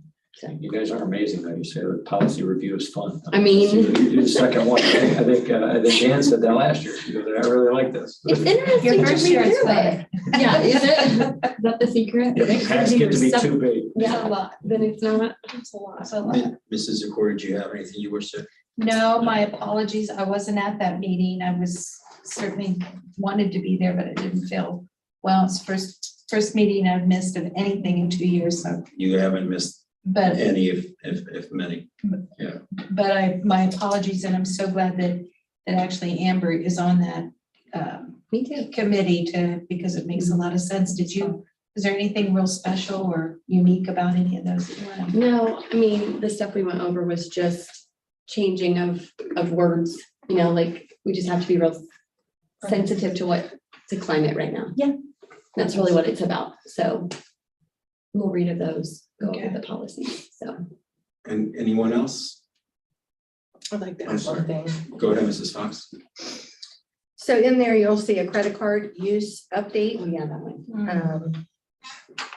Feel free to read that through and let me know if you think there's anything that would be inappropriate. I took a lot of time with Norm going over the policy. Didn't seem like our policy had been updated. Now, I don't know when, why, what the history was there. I do know that when I came into the district, I thought that everything was working properly as far as those, that carry the cards were accountable for, their purchases and their record keeping and so forth, and the procedures that I'm used to seeing in place. But it didn't mirror our policy, so we went through how things have been working and kind of filled in some things. So just feel free to read that over when you can before we have the vote and holler at me if you think that something seems. But like I said, things are going well with our policy and everyone is abiding by the rules at this time. So it's working well. So Hopefully that will continue. that's all I can say.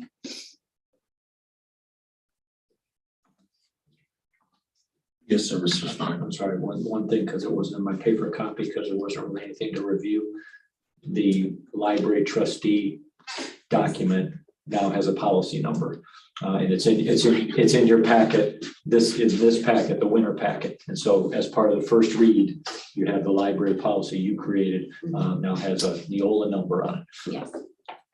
Wonderful. Okay. Anybody else?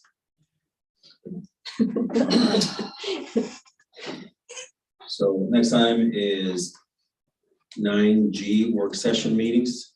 Recommended action is recommend approve the change work session meeting schedules from the second Tuesday of each month at 5 p.m. to the second Monday of each month at 5 p.m. I will so move. Is there a second? I'll second. Opening up the discussion, I think that the reason we need this is because you will be doing the Miami Valley CTC, and just want to again, thank you for taking that on. Thank you. Anybody else, any discussions? Mr. Federer, before you Go guys ahead, go Mr. Stefan. before everybody goes on the list, February, March, like February, the Mondays and Tuesdays are off. So on this list, it said that we would roll back to March 7th. We don't have to because that's the first Monday. Today's still February. So that would be the first Monday. So the second Monday is actually the 14th. So the board would have to decide, do you want 2 meetings in a row from today to next week? Or do you want 2 meetings in a row from with the 14th and the 21st. 21st? Hang on, I'm confused. I've got my phone out, my calendar. So Essentially, this is a typo, right? Yeah. First Monday is March 14th. But Yeah. Second Monday, yeah. I've got my calendar out and they Yeah. don't match up. yeah, Okay. so hold on. This isn't making. No, hang on. First Monday is March. I meant second Monday, I misspoke. Oh, okay. Okay, so the second Monday should. So wait, I'm looking at. what did you say, Simon? I'm so sorry, I apologize. That's okay, and probably need to go back into the order here. So Mark, I think, just pointed out that the proposed changes as March 7th, which is not the second Monday Okay. on the attachment. The second Monday really is March 14th. So because it's a weird ending of the month, it kind of, you'd think it'd be the second Monday, but it's not. So, And I believe your actual meeting is on the 21st because of spring break. You rolled it back, right? To the 21st. Yeah. So that's why you have a work session and then a board meeting. and so you're gonna have 2 back-to-back meetings either next week or later on, yes. Yeah. Wait, are you on the second one? The second, this one? Yeah. That's the original. There's a Right, I think second- March I don't have the- 7th is a Yeah. good meeting date because then we have a week. And then Okay. the I'm looking at it. 21st Yeah. is the regular meeting. So No, because I was in the same If room. it I was agrees with waiting. everybody, This doesn't gotcha. match up. I'm trying to check both. Me too. Good for me. Well, what do we do on that though? I'm going to ball, I did. And we definitely So, need both days. if you- correct? Okay, If you could, I'm sorry, Sorry. Mrs. Drum, if you can share with the group what you guys just talked about. Yeah, so we realized that there was 2 PDFs, so we had to open the second PDF to figure out what was going on, because anyway.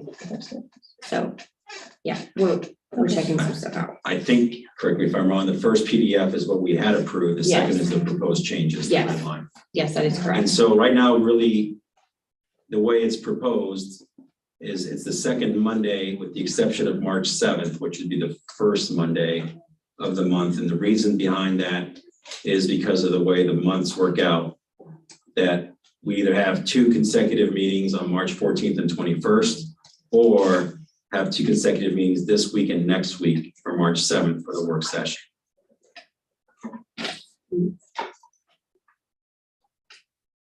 And I think the thought was is March 7th was selected, which gives us a week in between that work session and our regular meeting. Yeah. And so if anybody else have questions or want to make a few comments?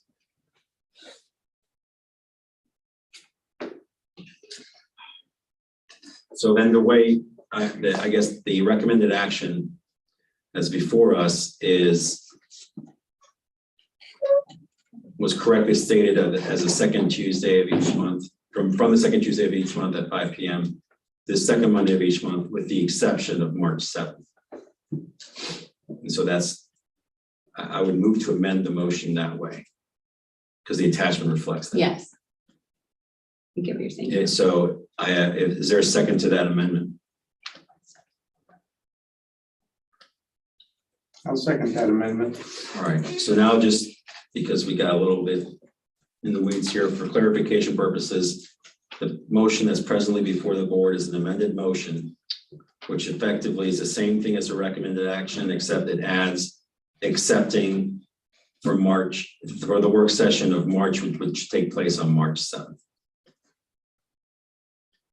which is next week, Monday after. Is there any other discussion or questions? All right, ready for the vote. So I just want to confirm, I'm sorry, motion by, the first one was Patrick Maines. And that's also the revised motion? Yeah, so essentially, Okay. the recommended action that's written in the agenda here or the board docs doesn't identify that March 7th is not the second Monday. Okay, so I can just revise the existing motion? Yes. That's right.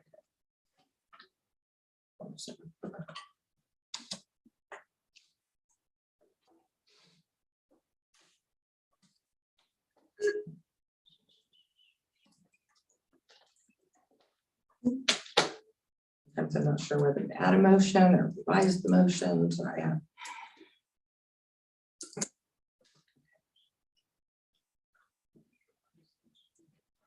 The exception of March 7th.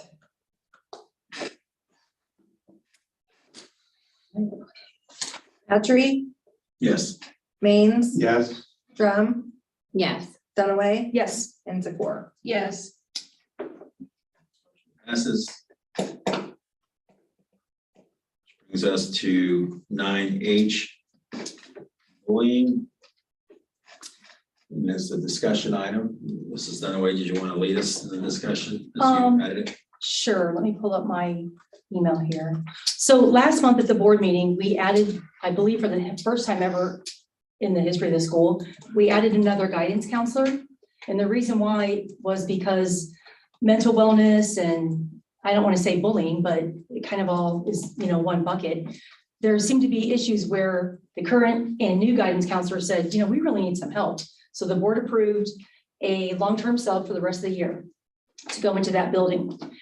And so then, our district has a 0 tolerance for bullying. That's kind of our, our overall policy. And then we also increase services with our NCC, which is our kind of mental wellness partner that we partner with, not just for the middle school. It was just in general. We increased our hours and our day. I think we added a whole day for mental wellness, which is great. I mean, we're here to serve students. I have no problem with that. So the one thing that kind of concerns me is, we hope that the adults in the room can be setting the example. I mean, that's always your hope. And one thing that the school hasn't really been so great at is kind of addressing misinformation. I'm not talking, never tit for tat on these social media, that's just too much. But we have had a couple over the last 2 years, which I'll call a couple of big incidents that kind of bubbled up. And the board kind of disagreed on how to handle it. Okay, so now over the weekend, I see on this Tipp City Parents page, since when is there no honor roll list at the high school? Can someone enlighten me, please? I mean, that's a legitimate question. I didn't know that we weren't doing it. I thought, wow, this is great. But then we have a parent who goes on there, pretty sure a board member was upset their kid would not be the valedictorian, so they voted to change it to the college system. Okay, time out. That is not true. And here's my thing. When an adult goes on a social media page and tells a lie, that's bad enough. But when you tell a lie and you drag a minor into it, are you kidding me? Does anybody ever think what that does to the student? How does that impact the mental wellness of the student who just got attacked on social media? And it's not true. So thank gosh, a couple of people said, oh, that was done by, the Mr. Veerhoff, the high school principal, and the board. But this is the part that cracks me up. Pretty sure a board member cannot change policy. No. It takes a board, a majority vote, 3 people. So this is how our district is not moving forward. We should be here focusing on the positives. I'm not saying it's all rainbows and unicorns. Do we have issues? Absolutely. Does every school have issues? Absolutely. Every company has issues. Every family has issues. We know what the issues are. But this kind of stuff is not moving us forward. If somebody wants to know what happened with the valedictorian thing, come in and ask. Come to a board meeting and make citizen comments. And here's the irony in all of this. I'm the board member that was against it. I wanted to keep the valedictorian and the salutatorian. Last month, when this board adopted the new curriculum, I had a conversation with Mrs. Scott. I had questions. I've always been very engaged with the curriculum in the district. And the thing that I told Mrs. Scott just last month, I said to her, I am still extremely upset that our district got rid of the valedictorian and the salutatorian. I did not like going to the new honor system.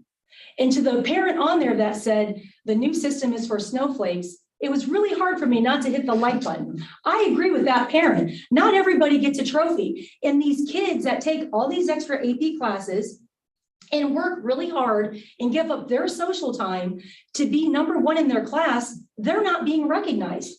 Now, there's nothing I can do about it. The board voted to change that. I was on the board when that happened. But here's the other part. If the parents are upset about it, come in, talk to us, send us emails. Who's to say that we can't change it back? But I'll also say this, when this happened, the parents didn't come in and fight to keep it. I can remember 2 parents that had very strong feelings for keeping it. So if people are upset about it, I feel like everybody in this room is very reasonable. I feel like we're all reasonable people. And if people want to change it back, come in. Let's have a conversation. Don't go on social media and tell a lie about a minor student who doesn't deserve to be drug into this fake news, misinformation mess. That is bullying, and that is not okay. It's just not. I'm off my soapbox. Anybody else? Yeah, I'll follow up on that. Mrs. Zakir? Oh, by the way, I will pray for the person that did that because, wow, that's all I'm going to say. Sorry, did not mean to interrupt. Yeah, that comment was brought to my attention as well. It was a pot stirring comment. Let's cut to the chase here. That's what that was intended to do, is to stir the pot, to single out a board member. None of us were involved when that change happened. I was. Mrs. Dunaway. So, let's not play stupid here. We know what it was about. And it's really offensive because I don't know how to say this. God bless the kids that are smart and at the top, and that's not my areas. Okay, I don't know what else to say. I got other areas to do. And so, but I remember it because, the Latin honors, some call it the Greek honors. I remember some teachers who I won't name from the high school that served on a committee And there was a discussion in the community, do we keep it, should we not keep it, pros, cons? And I remember that group of faculty that said, hey, we put a lot of time into this. I wish you could have heard the things that we discussed and the pros and the cons. And the way that landed was that the faculty felt that it was a good endorsement to change that, unless I'm wrong, but I remember it that way, that after they looked at everything, the pros and cons, they said, let's go to the Latin system, et cetera, et cetera. And then evidently that ran through the board at that time and it got approved. That comment right there, and especially who it came from, a leadership position, big one in this community, is exactly the stuff we need to let go of. We're coming out of COVID. We're coming out of a lot of tensions here and there. It's exactly time to relinquish and let go of that mentality, folks. We're not going to make us stronger and better and more effective and healthier and mentally happier, no matter who the players are at the time. If we can't let go of some of this, get that big screw out, and I'm just going to turn it tight on somebody and watch them suffer. We can't let go of this mentality. Then the bullying, we are doing nothing more than confusing our children, because that energy goes with you. We all know that as humans. When you feel wronged on something, you can take it home, and the old expression, everybody's got a cat to kick. It's true, whether you're kicking it in the workplace, whether you're kicking it at the kitchen sink, or you're talking to your spouse, that energy kind of goes with you. And we just have to do better, be better, talk about it. And those of you that know what I'm talking about, go to that person and say, hey, man, that was not cool. You could have checked your facts first. And even if you really want to do well, come back and make a sincere apology. Healing is a big part of adulthood too. And going back and saying, you know what, I kind of wish I would have known my facts a little better. I apologize for that. That was out of line. I really shouldn't have done that. That's a big person to do. It's hard for me to do that. But that's what it takes sometimes to be the bigger person. So the bullying, we're probably going to come up with some discussions about our counseling services. We approved that extra position through the end of the school year. Yeah. And so it's tied in, and I hope we get better at this. I hope we get more vocal about it and more united. And it doesn't mean you can't disagree. Hey, I'm not one that's, but it's the manners and the ways that you do it, I think, are really important. That's all. Thank you, Mrs. Core. Anyone else? All right. Nick? Mrs. Dunlap. Just one thing. Tell the truth. If you don't know the truth, send an email. If anybody has a question about what happened with the valedictorian thing and the Latin honors, email me. I respond within 24 hours. Everyone knows that about me. Even to the people who send me hate mail, not always, but I typically do respond. There were a few times it got a little crazy, I'm not gonna lie. And secondly, keep the kids out of it. What did this innocent child have to do with this? And why bring them into it? If you weren't on the board at the time, and if you were not on the faculty, Mr. Veerhoff's faculty staff that made this decision, and by the way, I never got that information from the staff, that was never given to me. Just tell the truth. Be kind on social media. Let's think about the mental wellness of these kids. The adults should be setting the example. This is unacceptable, and it has to stop. It's just ridiculous. Sorry, that's it.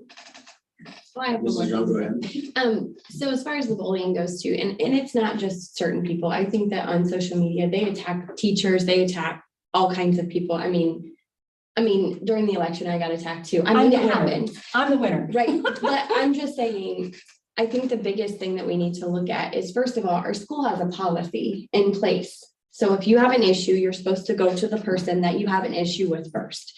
So whether it's a teacher, it's a staff member, whoever it is, that's where you're supposed to go first. If it's not rectified, then you go to the principal, then you go up the chain of command. And I think that that's the biggest thing that I think everybody in our community needs to understand, is there is a chain of command that needs to be followed, just like at your job, anywhere else you work. So that's my soapbox, and I'm exactly step off now. I would just say that I'm not familiar with the comments. I don't understand the context, but obviously we should not be, I think, as people bringing kids into any of this. No. And I don't understand the comments, so I can't comment on it, but if that's what, I believe what you're saying is accurate. That's unfortunate. I'll email it to everybody. And I don't need to see it. I'm just saying that shouldn't occur. But I think that that's unfortunate. I would stress too and echo what Mrs. Drummond said is that we as a board have certain communication protocols in place in our policies that we're supposed to follow. And if there are issues, there's also protocols for parents of students and community members to kind of go through certain points before things get to the board. And it's important that we follow those, because if we don't, then what ends up happening is we run foul of our obligations related to our ethics that we've agreed to follow as board members, related to management of the school district and things of that nature. And so I think, if you're a parent, teacher, and look at the manuals and how you're supposed to proceed, questions about that, I know the school administrations, should be well to help you, kind of let you know, or your principal on your building that, but follow those steps and obviously, do that. But that doesn't sound like it's really necessarily that kind of situation. It seems like it's just a random person saying something on social media, and that's unfortunate. And, I think that's regrettable. Anyone else, Mr. Maines? No. All right, anyone else? All right. New business 9I, Pay School Central. Mrs. Dunaway? Yeah, I just had a quick question, Brad. As you know, a lot of parents received these little note cards in the mail in January. I don't even know, maybe February, maybe December, about school fees being late, this, that, and the other.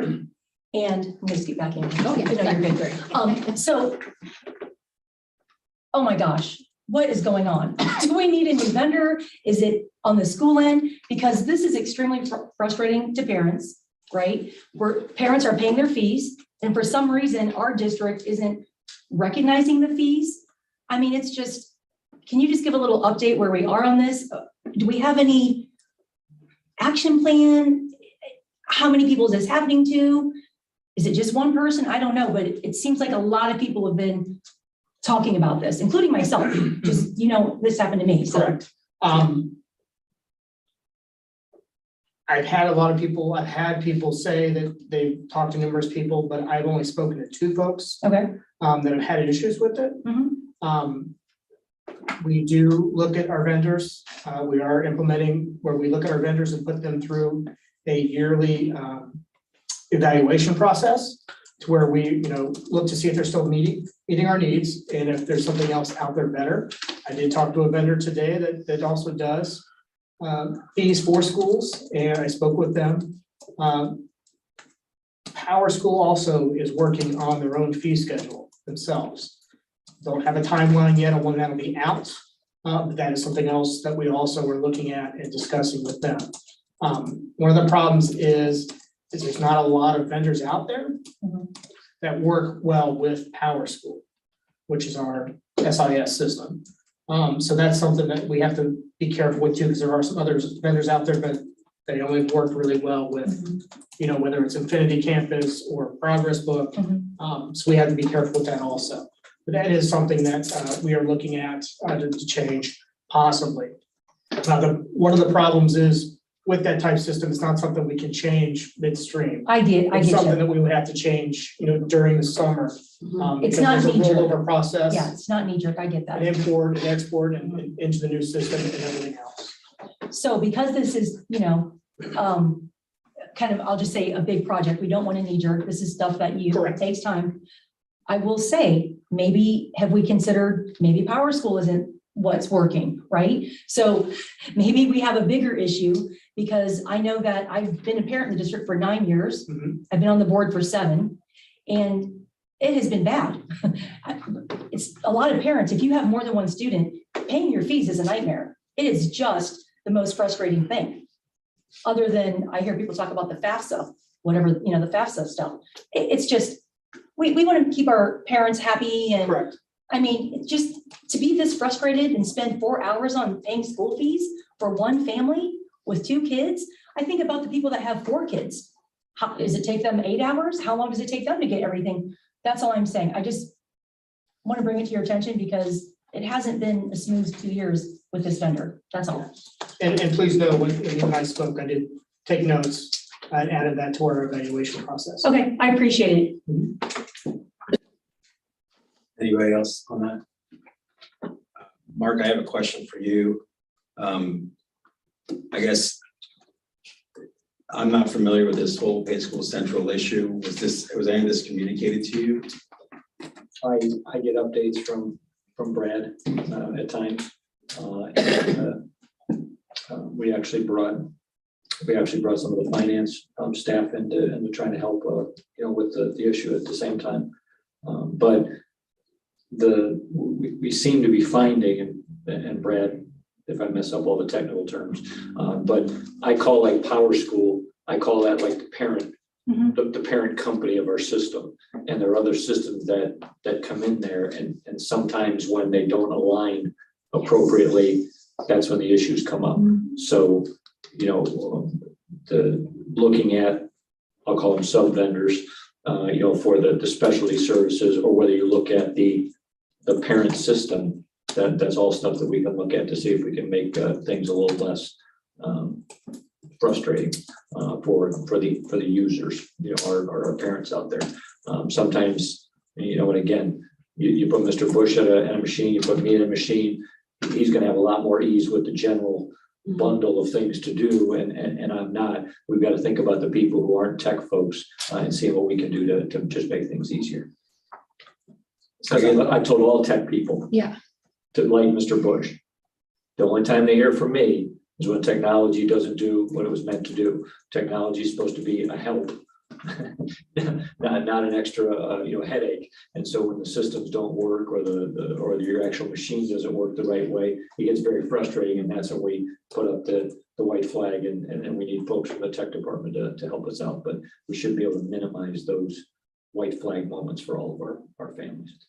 So I think follow up to that question then is I appreciate this being brought to the board's attention, but I just want to again stress communication protocols. If there's issues related to school issues that are reported by a parent or somebody to the board, they should be communicated then to the central office in the communication hierarchy that's supposed to follow. So then we have a global approach and everybody's informed versus having something added to the agenda kind of just as an FYI. And then that way we have probably a little bit more productive, I think, discussion, or can add it to a work session appropriately. That's my opinion on the discussion, but obviously if there's an issue, then maybe we should consider adding that to our list of work agendas, technology issues. Anyone else? Mrs. Drum? Yeah, I was just curious. I thought you could still write a check to the school. Can you not? Did that go away? I don't take checks. They don't take cash in the lunchroom. I don't know. That's it. I got to go to the Because finance I'm always, department. we're trying to get rid of Trying to that. get- Okay, they're trying to I have guess it all. I was confused. I It's thought that it's that set was up still an to option. where, yeah, the complicated systems actually allow the payment to process all the way into the accounting code and Yes. so forth. So there's like 3 levels of these systems that feed, Mhm. and it kind of is a, Brad knows different districts pick different options, but there's always this thing that's happening. So we're trying to get through that. I hope we can. But we Fingers don't have crossed. any schools But no. accepting checks or cash for fees for anything, do we? Don't quote me, I hope not, but it's possible. So I'm gonna have to look into it. It shouldn't be the I was case, just curious, because we're trying to keep everyone. I hate the extra fee that's on it. But sometimes, yeah, I don't know. So this would be great to have at a work session. I prefer the secretaries not taking them, but if there's an absolute Did necessity, you we have can any- post the money into the account the Yeah. same way, manually, we have to. Did you have anything else, Mrs. Drum? No, that was it. I just Mrs. Dunaway? had that question. Yeah, so I hear what you're saying, Simon, and I was trying to be very polite, so let me be unpolite. This has been going on. I got an email from Mr. Barnes, and I get his email updates. I have students at the high school. So this happened to many parents, not just me. We all receive this little postcard in the mail. Your kid can't eat lunch because they owe fees or whatever, right? Your kid can't pick up their cap and gown because you owe fees. I'm thinking, whoa, I just paid $436. I don't owe anything, but I paid twice because I don't want my kid to not have a cap and gown. It's not his stress. It's my stress. The school needs to work on this. So Mr. Barnes was very gracious. Mr. Barnes is a rock star. He responds to emails within 24 hours and he is very parent focused. Yes. So Mr. Barnes, God love him, tried to help me. I said, Mr. Barnes, you have got to have better things to do than this. Please don't take on my issue. So he said, you need to reach out to Brad Bush. So I followed the chain of command because I'm a good little soldier. So I started with Mr. Barnes. He apologized. He tried to help me. It was too involved for him. I'm not the only person having this issue. I sent my email to Brad Bush and Mr. Stefanik. When I can't get people at this board office to respond, and I'm one of many parents having the same issue, it's my right to add this to the agenda because I was trying to be polite, but people in the central office need to respond to parent emails. It's unacceptable, period. So there you go. Thank you, Mrs. Dunaway. Anyone else? All right, we are now at 9J, outside company. Hey, I just wanted to bring this up to the board. Ironically, this has been on my mind for a couple of weeks now, and then we just got the results from the TCEA survey. So these kind of dovetail. We can discuss this further in a work session. I just kind of wanted to start the food for thought for people. There are companies that will come in. Mr. Stefanik is 2 years into his 3-year contract. We have a lot of new administrators, four building administrators, 3 newly created positions. Melanie's new. There's a lot of moving pieces. So there are companies, I'm thinking of the one in Cincinnati. It's called 360. We can use any one we want. But if the board wants to discuss this at a work session, they will come in and kind of ask questions, do surveys, just kind of help you see what's going on. Because as a board, you know, we're responsible for doing the review for Mr. Stefanik and Mrs. Fox, but really we see them once a month. And how do you really get, you know, valuable information? And last year, the board tried a little survey thing, and the response was from the staff, you know, we don't really feel comfortable because there's really no anonymity here. So the beautiful thing about hiring these companies, like $5,000 to $10,000, is there's anonymity. And I feel like that's really important. And we want our staff to feel valued and that they have a voice, because there is a chain of command. However, if Amber is my boss, I'm not going to go to her and say, hey, Amber, you really need to get engaged here. I mean, what's going on? Pay attention. We need you to, you know, Yeah. I'm not going to go to Amber and say that. I'm sorry. I worked in corporate America. It creates this weird kind of tension. So that's all I'm saying. If we want to discuss it at a work session, I'm more than glad to be the person to do the legwork and get 3, you know, things to send it, you know, vendors, whatever, but food for thought, that's all. Is there any discussion, or it sounds more as like just for the future agenda suggestions, 11A? But Yeah, I don't expect us to vote on it tonight, but I think it's important, and sure. I kind of wanted to explain what it is, and I will gladly be the person that does the legwork on it, because like I said, I feel like it dovetails perfectly with the survey. So that's all. Any other discussion on this item? Item 9K, the fraud risk assessment. Recommend actions authorizing president and any other board members to fill out and submit fraud risk assessment questionnaire submitted to president on February 2nd by the Ohio State Auditor. The attachment should be in the public content there. On February 2nd, I got an email from the auditors, one of the individuals conducting our annual audit, the state of auditor, Amy Wise, requesting that I fill out. Are you guys able to visit? I print out copies in case. I'll take a printed copy. I will too. Thank you. You're welcome. Mrs. Mrs. Fox, anybody else? I mean, if you haven't printed, so I'm not take. Mrs. Stefanik?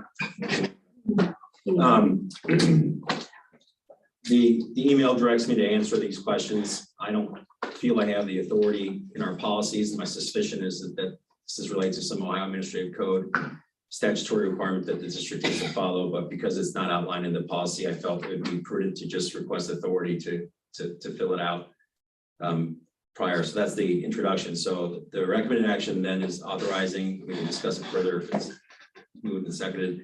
Authorize the president, any other board members to fill out and submit broad risk assessment questionnaire, submit to president February 2nd by Ohio State Auditor. I would go ahead and make a motion. Is there a second? Oh, gosh, hang on, let me read. There's a lot to read here. 1 second. Oh, someone can second.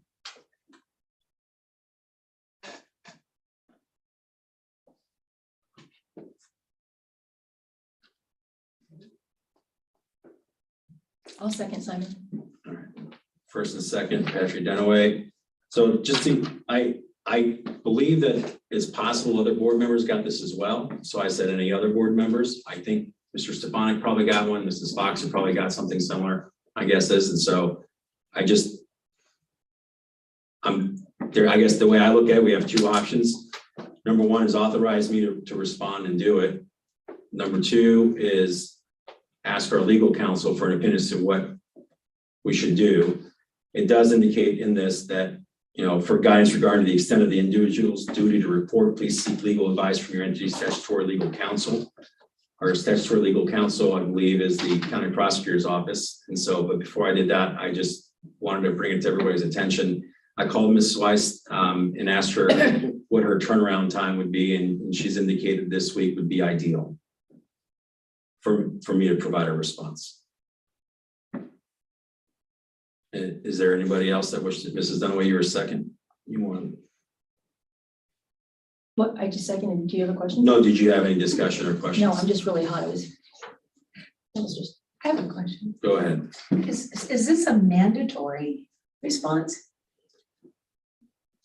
I looked through the policies that we have, and I didn't see anything in the audit committee that requires a response. I looked through the Ohio Administrative Code and statutes, and that's not typically where I'm going in this area, but I couldn't see anything on point other than an administrative code that requires, I think, the school district to kind of participate. So I don't know the answer, and I called the OSBA to see if they had an understanding of what statute or administrative code or what that just off the top of their head. They did not have any information related to that as well. I don't believe Mr. Stefanik, you knew off the top of your head either. And then I've asked other people that may know, and their feeling is that this is just something that's requested of the board members and board president. It's always done. My suspicion is there's some legal obligation for me to do this, but because our policies and bylaws don't expressly authorize it, I wanted to bring it to your attention. My view, continuing with the floor here, is that I would run it by council. And I would not feel, this is just me, if I was the officer, I would not feel comfortable filling this out as one member of the board. And I think it's worthy of some board attorney input on this as to what to do exactly to address this. All right, anybody else have any questions or comments? I would just add that it is a generally accepted auditing standard. That's all it is. It's not saying that you have to fill it out. As a matter of fact, they say down there, if you look at the please note, it says, you are receiving this questionnaire because we believe your input and assistance is of utmost importance based on your position with the entity. They're still not saying you are required. They're just saying that because of your position, they think your information will be valuable. It's a generally accepted auditing standards. They all do this when they audit. I think we may have certain statutory duties to report fraud in our fiduciary capacity still. And so, but this is not necessarily a report. This is an assessment questionnaire. And so I did not feel comfortable doing that without the board's understanding of it and their approval. And so, and look, and I bring it to your attention. And so I put it as a recommended action, not saying that we should approve it or not, but just because it allows us to discuss it. Forgive me for not getting it to you until today, but I had surgery last week that got rescheduled very quickly and I was recovering, so I didn't get to get all this to you guys until now. But I think that I'm open to everybody's thoughts on it. I don't have a thought either way. I don't feel I have the authority in our policies at least, and I might be required legally. I don't know the answer to that. So So I have a question, but we haven't seen this before in the past 2 years. I don't recall that. Why now? What does, well, I think this has been given to us every year. I think I have never seen it. If I did, I missed it. I was under the impression you filled one out and submitted it. No, I've never done this, ever. I was board president 2 years, but I've never seen this and I've never filled it out. I've also been on the audit committee for a couple years and I, to my knowledge, no prior president before me. I don't know if this is new. I don't know. I really don't. We've had Angela the whole time I've been here. Yeah, have you ever had a sit-down meeting with Angela? No, we do it as a group. No, we do it as a Okay. group. Mm-mm. Okay, because Yeah. sometimes they give the offer of filling this out or just to have a conversation, No. with the auditor. Nope. So you I can never, add something too, when we have a all moment. right, just a clarification question, Mrs. Dunaway. So you are saying that you never sent this response related to anything and including requesting that things are looked at specific, like stage crafters or anything like that? I've never filled this form out, no. Okay. No, I've never filled this form out. I would remember filling the form out. All right, go ahead, Mrs. Fox. Yeah, so when she came in, to me, I don't know, did you get this email, Mark? Yes, Same one. yes. So she came, of course, the auditors have been, they tell me what's expected of us, and then sometimes they come in, or they email, or they're on the phone, or sorry, there's certain ways now. When she came in and sat with me, we went over these questions verbally. I didn't sign anything that I recall. I just remember her sitting there and she's asking me these things. Like, where in the district could there be fraud? What would you put in place to prevent fraud? You know, what are you doing to look for, like, so I was just, top of my head, this is how I think when I'm looking at purchase orders or checks or, closing the month or whatever it is that we're doing. I gave her some ideas on what I felt. Now, questionnaire, I think maybe they're just looking to see what are your thoughts, and what are your, like, are we kind of on the same path, or, is there evidence of fraud, suspected fraud, Of course, me being here 6 months, I've not been notified of that, so my answer was no. Now, of course, if someone else knows otherwise, of course, that's why she would be asking maybe a few of us. But that does, with it not happening last year. Now, page 2, I notice this form is effective for audits with a fiscal year end, June of 20. Yeah, June 30th. But that means at least last year would have been signed if they changed the form, because this is for 21 audit. I don't, But, oh, Mr. Patrick. I'm sorry, excuse me. Yeah, go ahead, Mr. I don't know if COVID changed anything, but I don't remember filling this form out last year. But I do remember filling the form out in other districts that I've been with. Not Ohio though, right? Yeah. Yeah. But not Tipp. No, not Okay, Tipp, yeah, Ohio. I was gonna say. Previous Ohio. Yeah, there's Booster, but not Tipp. Yeah. And as I said, last year there wasn't one. I don't remember this form from last year's audit. I just want to say one thing, and I don't want to monopolize this, is that I think this form serves an important purpose. I think it's helpful for the school district to have an understanding of this. I'm not opposed to having the president have authority to do that. I think it's a good idea, but I just don't feel I have that requisite authority. And so I want to put it to the board to determine how they wish to proceed, whether they wish to understand what the authority is, or if it's required, because this could be a statutory requirement. We obviously don't want to be deficient in our duties. I just don't see, I couldn't find that answer and nobody could really provide it.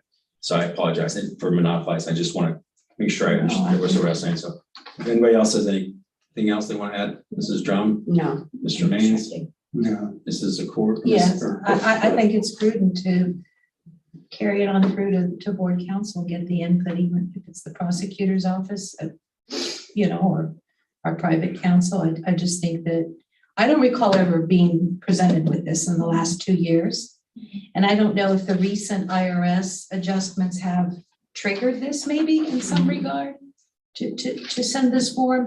And as far as a presidential power or right to do, I've never read that in our policies. I don't think I have. So, and I pretty much know those. I don't know, it's kind of mysterious to me, and I wouldn't feel comfortable being an officer taking this on by myself. I just wouldn't. And as far as any collective attention to it, I just think the council can tell us that. If at all, if we need to respond at all. Mrs. Noah, you had something I want. Oh, no, just reading this, right? Fraudulent financial reporting. And you're reading A, B, and C. Misappropriation of assets involves acts such as the following, A, B, and C. I would hope that any board member sitting here would know that if they know of anything or suspect of anything, please reach out to the person on this paper. You don't need board approval for that. That is your duty. If you do not report this as a board member, to me, you are derelict in your duties. If you know somebody is doing 1, A, B, or C, 2, A, B, or C, that is part of our job. That is our job. We are court mandated reporters. You have to come forward. Is it uncomfortable? Absolutely. Been there, done that. But you have to do it. That's what we signed up for when we took this job. That's all. We have a policy, correct? Why Just don't you just put C attached? point. Well, we don't. That's what Simon's saying. It doesn't really. Just a point of clarification here. We have statutory duties related to reporting fraud, absolutely. And then they identify this in the form, but that's not necessarily what's been requested of me. If you look at the fraud risk consideration items 1, 2, 3, Yes. 4, and 5, what some of this is It's a knowledge test. they're asking me to It outline is. kind of our policies, what are, what policies exist and things of that nature. And so I don't feel comfortable doing that without your approval or without, my preference would be is to get an opinion from an attorney. Yeah. Because I don't want to just ignore it because Right. something's been directed to the school board president. I don't feel I have the authority to do it, but I also don't think that we should understand what our duty is and how to best satisfy that. So I would entertain a motion to amend this to authorize Mark or Melanie to contact the prosecutor's office, I guess, first, since it's free and it's our statutory legal counsel, to see what our duty to respond and how to respond is. Yeah. If anybody wants to make a motion to amend that recommended action, I'd certainly entertain that. Well, hang on, recommended action for a president and any other board members. So are you saying you want to amend it to say recommend action authorizing superintendent and treasurer? You're taking president out and any other board members? No, so I just put it this way because it made sense to me as far as setting it to the agenda as a recommended action. I wasn't in favor of doing it that way or anything, but I thought this is a good way to bring it to the board.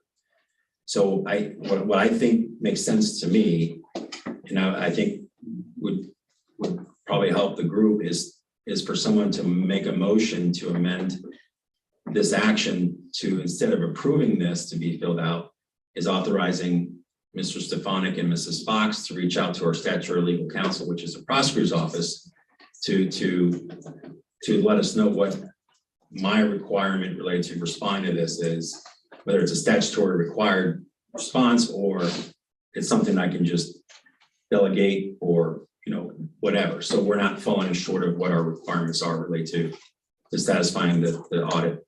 I'll make that motion. All right. So the motion now, there's a motion by Mr. Maines to authorize Mr. Stefanik and Mrs. Fox to contact the statutory legal counsel, which is the county prosecutor's office, to advise us as to our duty to report under this fraud risk assessment questionnaire. Is there a second? I will second the motion to amend. Is there any additional discussion related to that? Yeah, one question. You're just not comfortable calling them yourself? That's my only question.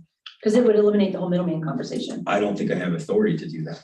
but we could vote on it, I would right? prefer just to let Mrs. Fox and Mr. Font. Mark, so I thought that we each had to complete these. He fills one out, you fill one out, I fill one out, separate. It's not district-wide questionnaire. I think we're getting, I'm Right, confused. well- I think he's supposed to do it, you're supposed to do one, I'm supposed to do one But that- separate. Right, but that, I think what. Mine was a verbal Yeah, I think what Mr. Patry is saying is it statutorily required that the board president fill it out? If it's not, if he doesn't feel like he has the answers or the appropriate background knowledge to fill it out, if he could just. Cause I could ask Andrew directly. So, yeah, so that's I mean, so it could Mrs. just be Fox, where we just need. let me answer your question if I may. I know that this was provided by the auditor's office and directed to myself individually, to Mr. Stefanik and you. I didn't know if it was sent to other board members. It was directed to me as essentially a command to fill this out and get it back. Great. And I, as a member of this board, have only the powers and authority to do things on behalf of the school district that I'm empowered to do under the bylaws and our policies. So the first question I had is, under which authority do I have to respond to this? And I could not find anything in our policies that provided for it. I could not find anything in the Ohio Revised Code or the Ohio Administrative Code that required me to do this or authorized me to do it.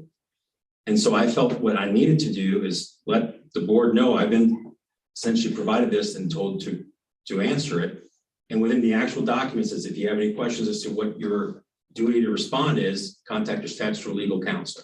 And we can do that at no cost, correct? Correct. All right. And so right now, if you call Miss Wise, she's probably going to tell you, well, it says here, if you have questions about that, you call your statutory legal counsel. So then now the motion before the board is to authorize you or Mr. Stefanik, or you and Mr. Stefanik, however you wish to do it, to contact the county prosecutor's office to inquire as to what the president's legal duty is to respond to this. And then depending on the answer, then we can discuss it further. And then the board can decide what they want me to do.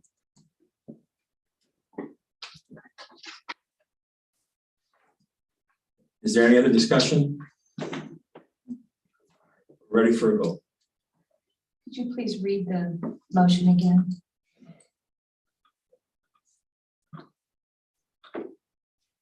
Recommended action authorizing president and any other board members to fill out and submit fraud risk assessment questionnaires. submitted to Wrong the- one. That's not it. That's the original. That's It's the original. second. The amended motion is, I thought I just added at the end, sorry. no, it's okay. Do you want me to email it to you? If you'd like to, but Well- I can change it while we're. Or Mark, if you wish to do it? I just have I have the end. authorize the superintendent and treasurer to contact, and I just put county prosecutor, but the statutory board counsel, to check on the mandatory requirement status of filling out the. Yeah, I had added that to the assessment. end of it, so this is just amended. Yeah, so just backspace and delete the first part and you've got it. Do you want to say superintendent or treasurer instead of Yeah. and, in case you both don't do it together? Or treasurer. I just had a slash mark, so. And or.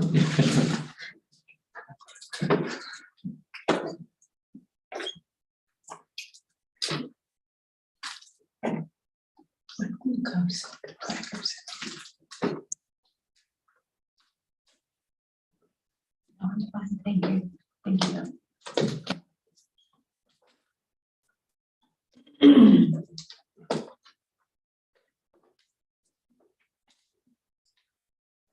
Okay, I don't know if I have it right, guys, but, okay. So I moved that Mrs. Fox and Mr. Stefanik at the beginning of the motion to approve.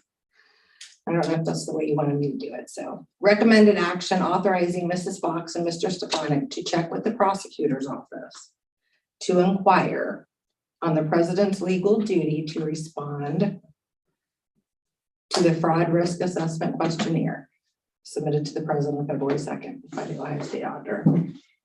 Sounds good. So I had it at the beginning. And And Ms.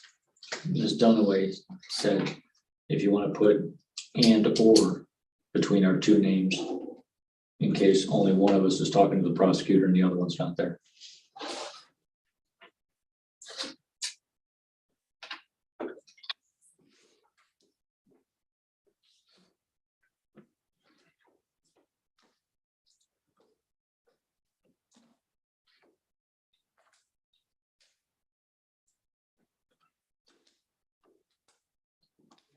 Recommended action authorizing Mrs. Fox and or Mr. Stefanik to check with the prosecutor's office to inquire what president's legal duty is to respond and submit the fraud risk assessment questionnaire submitted on February 2nd by the Ohio State Auditor. To look at what the board presidents, not just the president.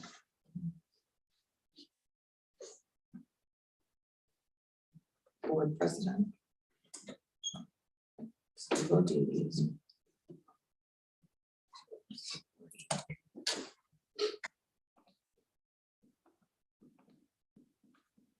On February 2nd, okay. I have the motion is Patry and Dunaway. No, I think it was Maines and Patrick the second time. That's correct. Maines, Patrick.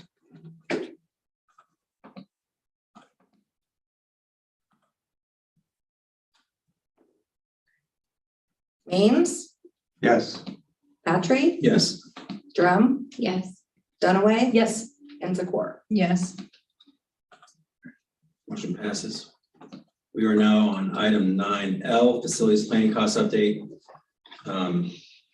The recommended action is to authorize superintendent to retain Ridgely Architects to provide an updated cost estimate on facilities plan of 2019 and 2020. I will so move. Is there a second? Second. Moved by Patry, seconded by Mrs. Drum. I'll go ahead and open up discussion and give some people some background. So the facilities committee met, I think earlier this month, and we are getting ready tomorrow, I think, March 1st, to meet with Energy Optimizers. Energy Optimizers has been coming up with a proposal of what a complete remodel of the building would be to make it equivalent to a new build. And so what they're going to do is provide us like cost estimates and things like that based on, an apples to apples comparison. And so earlier, the facilities committee authorized and the board authorized to the school district to get a structural integrity report done on Broadway and Nevin Coppic. They were found to be structurally sound enough to go, if we wish to do so, we could remodel it and not have an issue with structural integrity. So the next part of that phase from the facilities committee standpoint, which is let's understand what it's going to cost to remodel. Initially, in a previous bond, I think it was 2019, the Ohio OFCC's architects had done a cost estimate related to cost to build new versus to remodel, and the percentages were beyond what they would agree then to give us state funding. And so because of one of the important committee or the community goals was to have state funding for anything related to the schools, either remodeling or building, we went with a new plan. That plan failed at the bond levy in 2019. In 2020, that bond levy was essentially resurrected, and the issues that were legally an issue or procedural an issue from 2019 have been represented that they would address those, but before we could get to it, COVID hit. When Ms. Hagan and Mr. Stefanik took over the administration duties related to the business operations as well as superintendent, the facilities committee shifted as well to let's make sure we understand the actual cost of remodeling versus a new build. And so Energy Optimizers has been doing that essentially for free of charge to us, and they're going to provide us that report. We've had several meetings with them. The first report they provided did not provide an apples to apples comparison. In other words, they were giving us a remodel, but not the equivalent of a new build in that remodel. It was kind of more of a modified plan. we requested we wanted to know what a new remodel would be versus a new build. And so we met again to see where we were on that, and we're gonna hear from them tomorrow. But because we don't want to be with our feet flat, we want to be ready to make whatever moves we need to make related to facilities, because they need to be addressed urgently. And so one of the thoughts the committee discussed and recommends unanimously, and then just to remind everybody, the committee is Mr. Stefanik, Mrs. Fox, myself, Liz Robbins, the communications director, Clay Spencer, the maintenance supervisor, and Kim Hagan, business operations, as well as Mr. Maines. All thought it'd be a good idea that we need to have an update on the cost to do a new build, because it's probably gone up dramatically because of materials cost. And so what we did want to have is energy optimizers provide us a plan that says, here's the cost, and we compare it to an old cost, which would be lower than reality, and say, well, it's cheaper to build new, or it's more cost effective, when in reality could be more cost effective to do a remodel. And so the way to do that accurately is to, and I think from a cost efficient standpoint, is to have Richley, who did the previous plan, to give us an estimate of the update of the costs to account for material cost changes and things of that nature. So then when we look at what the cost of the remodel is going to be compared to the cost of a new build under the old plan from 2019, then we understand what we're getting. We're getting apples to apples comparison on the costs and a like result. Just the difference is going to be whether it's housed within Broadway and Evan Coppic and LT Ball versus a new build under the plan that was presented but not approved in 2020, not finally approved for a bond. So what the committee is requesting is that you authorize Mr. Stefanik to retain Richley to have them do a cost estimate update, which costs money, but I think it's money well spent, because material costs have gone up exponentially. And so if we're going to be able to understand whether it's less expensive to do a remodel versus a new build, we need to have accurate numbers, because right now the numbers we'd have for the new build again would be dramatically less and not accurate because of the material cost increases. So that's the background. Is there, I think Mr. Mays, did you second that? Or Mrs. Who, I don't remember. I did. Mrs. Jung, did you have any questions or comments? No, thank you for the update though. Yeah. Anybody else have questions or comments? Yeah, I have comments. All right, go ahead, Mrs. Zakor. Okay, so we have the engineers saying that the Broadway and Evan Coppic are rehab worthy, if you will, that they can be rehabbed. And so I guess I'm not clear on the steps we're taking at this time by spending money with Richley Architects. And do you have any idea about roughly what we're looking as a baseline? No, I don't know. Okay, so I guess I'm saying this to myself. It seems like it's going to go one of a couple of ways: either build new, or you renovate, or you do a combination of some or the other. And so rather than say, okay, let's say, for example, you renovate, okay, then the renovation is what the renovation is going to be. If that's the plan, I feel like you need to come up with a vision for the district and the buildings, whether they're new or you rehab them, renovate them, and then seek what your cost is. I just don't understand the approach of spending all this money with an architect fee, and then because one way or the other, the cost is going to be there, whether it's new or renovation cost. May I respond? Yeah, go ahead, Mr. Maines. I think, He's going to answer your question, I'm Yeah, guessing. go ahead. I think the point of the meeting is to get numbers. We need numbers before we make any decisions. So that's the point of the meeting. You're right with the concerns, but we just don't know without those numbers. We don't know what. Rick. We don't know whether it's gonna be more cost efficient to renovate or to build. We need numbers. And that's what these professionals are supposed to do at the meeting tomorrow. May I be a devil's advocate to Yeah, that? go ahead. Is that really the driving? Of course, please don't get me wrong, money is it's highly important. But are we going to? If money's the driving force, then what is the money? Well, the What's the second- cap on that before, you know what I'm saying? The Like, second point. when you go to is build a P&E. house, you say to yourself, okay, I can afford a $400,000 new construction home. And then from there, you decide where your lot, what you're gonna, do you see what I'm saying? And Mhm. So There's two factors though. One is, can it even be done? can what be done? A renovation.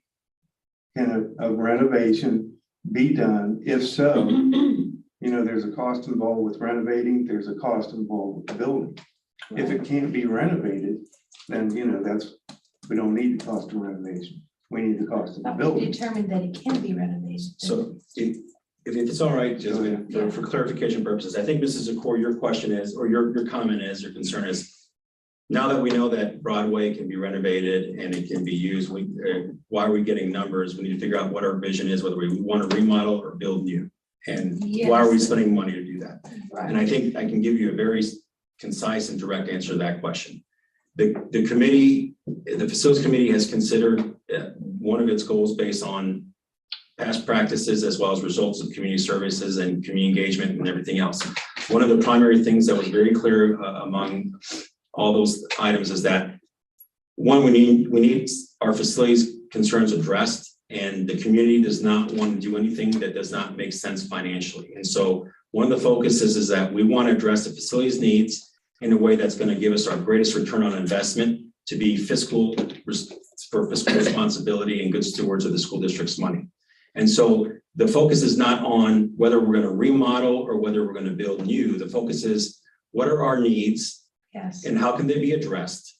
And what's the cost? And so part of that requires an investment just because it does. And so Energy Optimizers, we're lucky, is giving us the remodel as part of what they do, which that's just their business model. And they're going to give us the cost to do a remodel for Broadway and Evan Kopic. That's going to allow us then, that's not the state auditor or the state, the OFCC's architect that did it last time, which had, I think, various percentages at one point, I think, and don't quote me on these, it was in the 90 percentiles and 70th percentiles, and there's a threshold when you lost state funding. And so right now, we're going to get something from Energy Optimize that says, we can provide you essentially the equivalent of a new build with the structure and bones and the existing shell of Broadway, for lack of a better phrase. And here's what it would cost based on what we've run up. Then we can go to Richley and then say, okay, here's what we've been provided. What would it cost under the plan that was recommended by the last facilities to do the new build with the cost materials? Because then after that, what we can do then as a committee is come back to the board and say, here's the cost for a new build with today's dollars, with the material cost updates on the old plan. Here's the cost to remodel that was provided by Energy Optimizers. What does the board want to do next? And so, but to get those numbers, it costs money, it takes time. And I don't know what that amount is, but we will be well served, in my opinion, to invest that amount of money. We're willing to invest money into job descriptions appropriately. We're wanting to consider bringing outside consultants for things. This is something that we cannot do as a school district because we don't have the expertise in that. We need somebody to be able to do it. And that, to me, it makes sense to use the people who designed it and who have the understanding because it's going to be less expensive for them to do it. They can give us a cost estimate of what the cost would be with today's dollars. So then the board has all the information it needs to decide on what direction they wish to proceed, whether they want to abandon everything on the remodel and the new build and start from scratch or whatever they wish. But this way we have the understanding of what the costs are with the existing master plan for a new build and the remodel options. All right, just real quick, Mrs. Zakor, does that answer your questions? Did you have any other follow-ups? Thank you for asking, but I think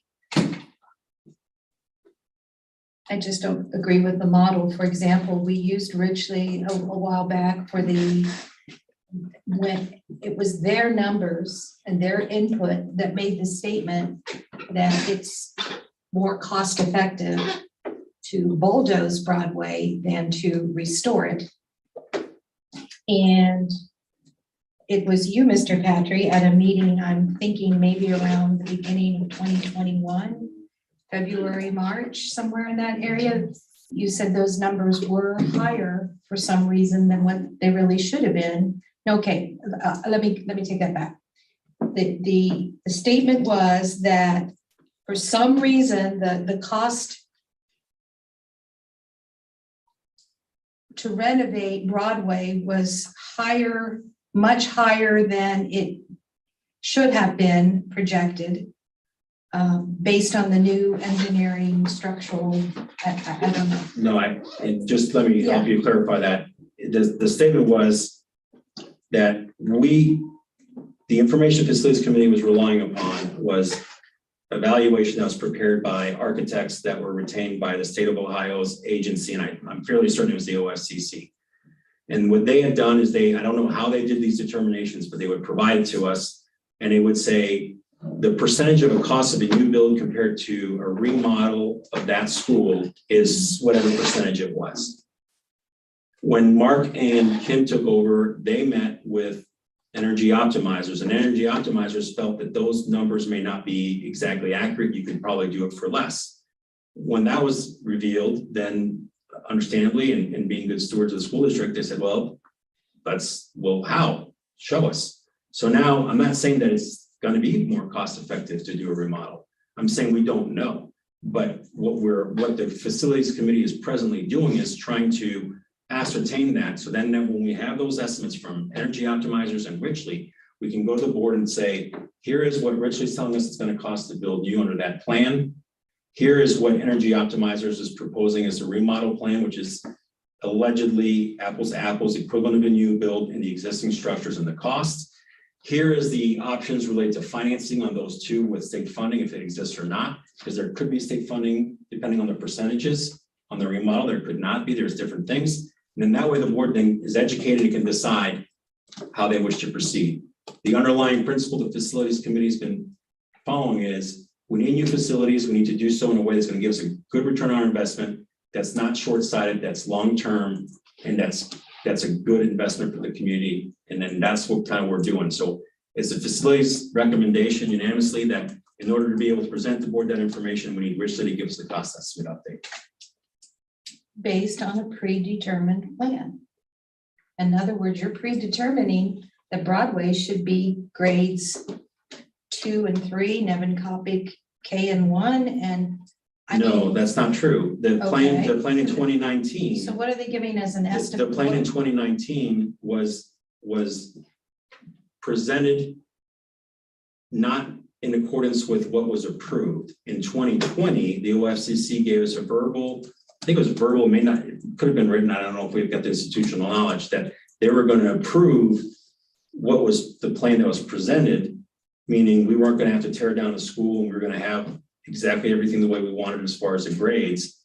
And before we could go forward with the approval and the bond levy and everything that we needed to go forward on that, COVID hit and everything got placed on hold. Now, I have no clue whether that master plan would be approved under the new OFCC the way we intended it to in 2020 with the grades. But before we get to that, we need to understand what the cost is going to be. If the cost is requires a new build, then I have to think, okay, then as a board, we need to decide, I guess the board needs to decide based on the numbers, whether it requires a new build.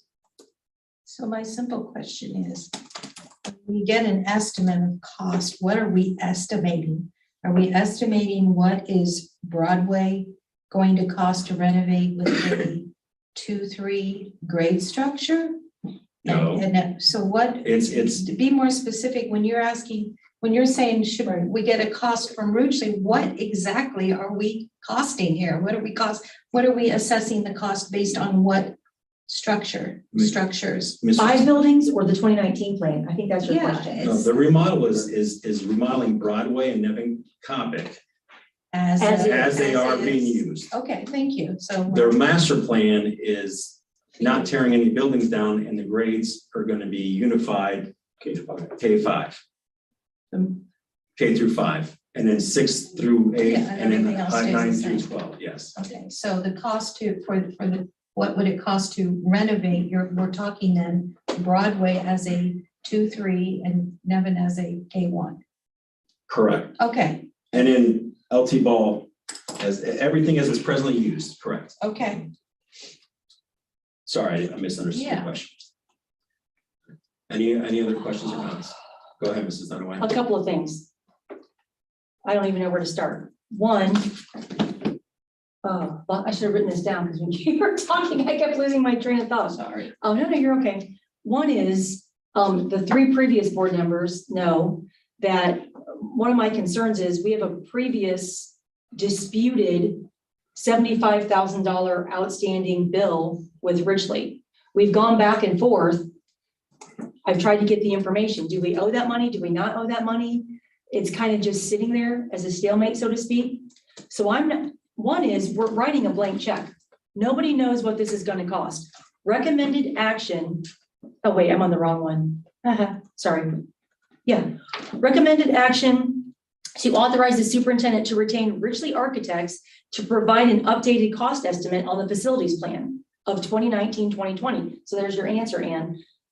You're asking us to write a blank check. Is this going to be 5,000? Is this going to be 25,000? If we re-engage with Ridgely, are we back on the hook for the 75,000? Where are we with that $75,000?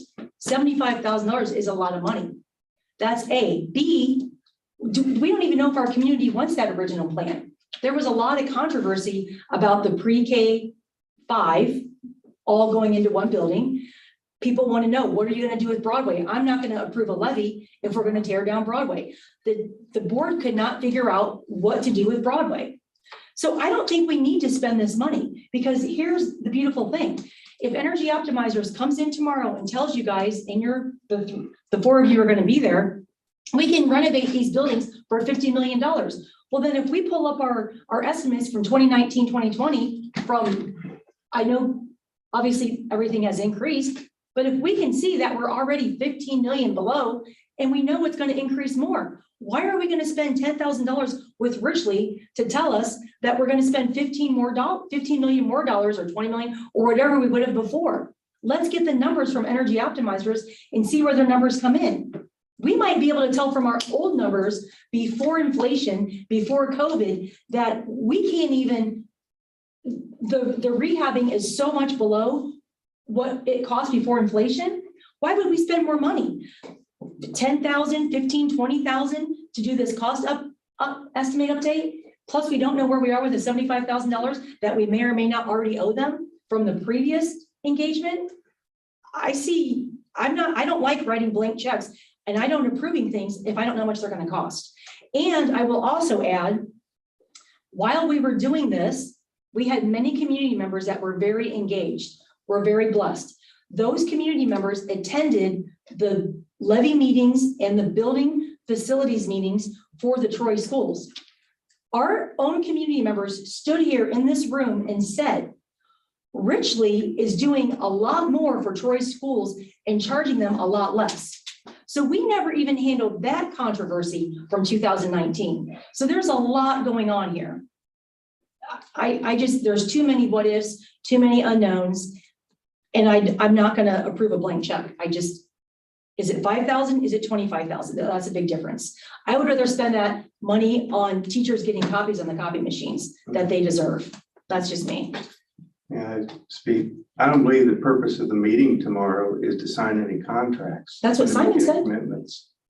He said that. It's to authorize them to provide an estimate. There's going to be a cost to that. I think understanding that cost is a fair point. So in my opinion, but so it is, the action is authorizing Mark to contact Ridgely to provide an updated cost estimate, and then that incurs expenses. Plus, I'm more concerned about the $75,000 that we have hanging out in La La Land. So that $75,000, if I may, Sure. forgive me. I thought we had the discussion on that at one point in one of our previous meetings, Mr. Stefanik.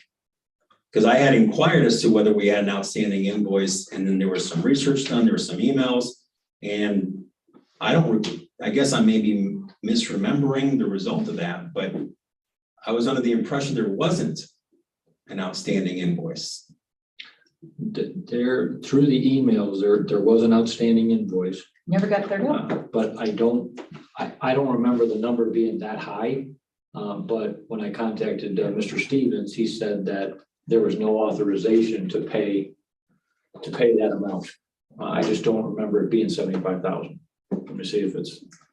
Well, I could be wrong about the $75,000, but because I was the board member that was on the committee for all those years, it came to my attention and I said, hey, do we owe this? Do we not owe this? I think it was on I don't know. I just saw something with that number. And I said, whoa, do we owe this? And then Dave did some research and said, I think you're right. I don't think we do owe it. That's why I remember. Yeah, and we went back and forth with Ridgely multiple times. I'll say like 6 months, 9 months.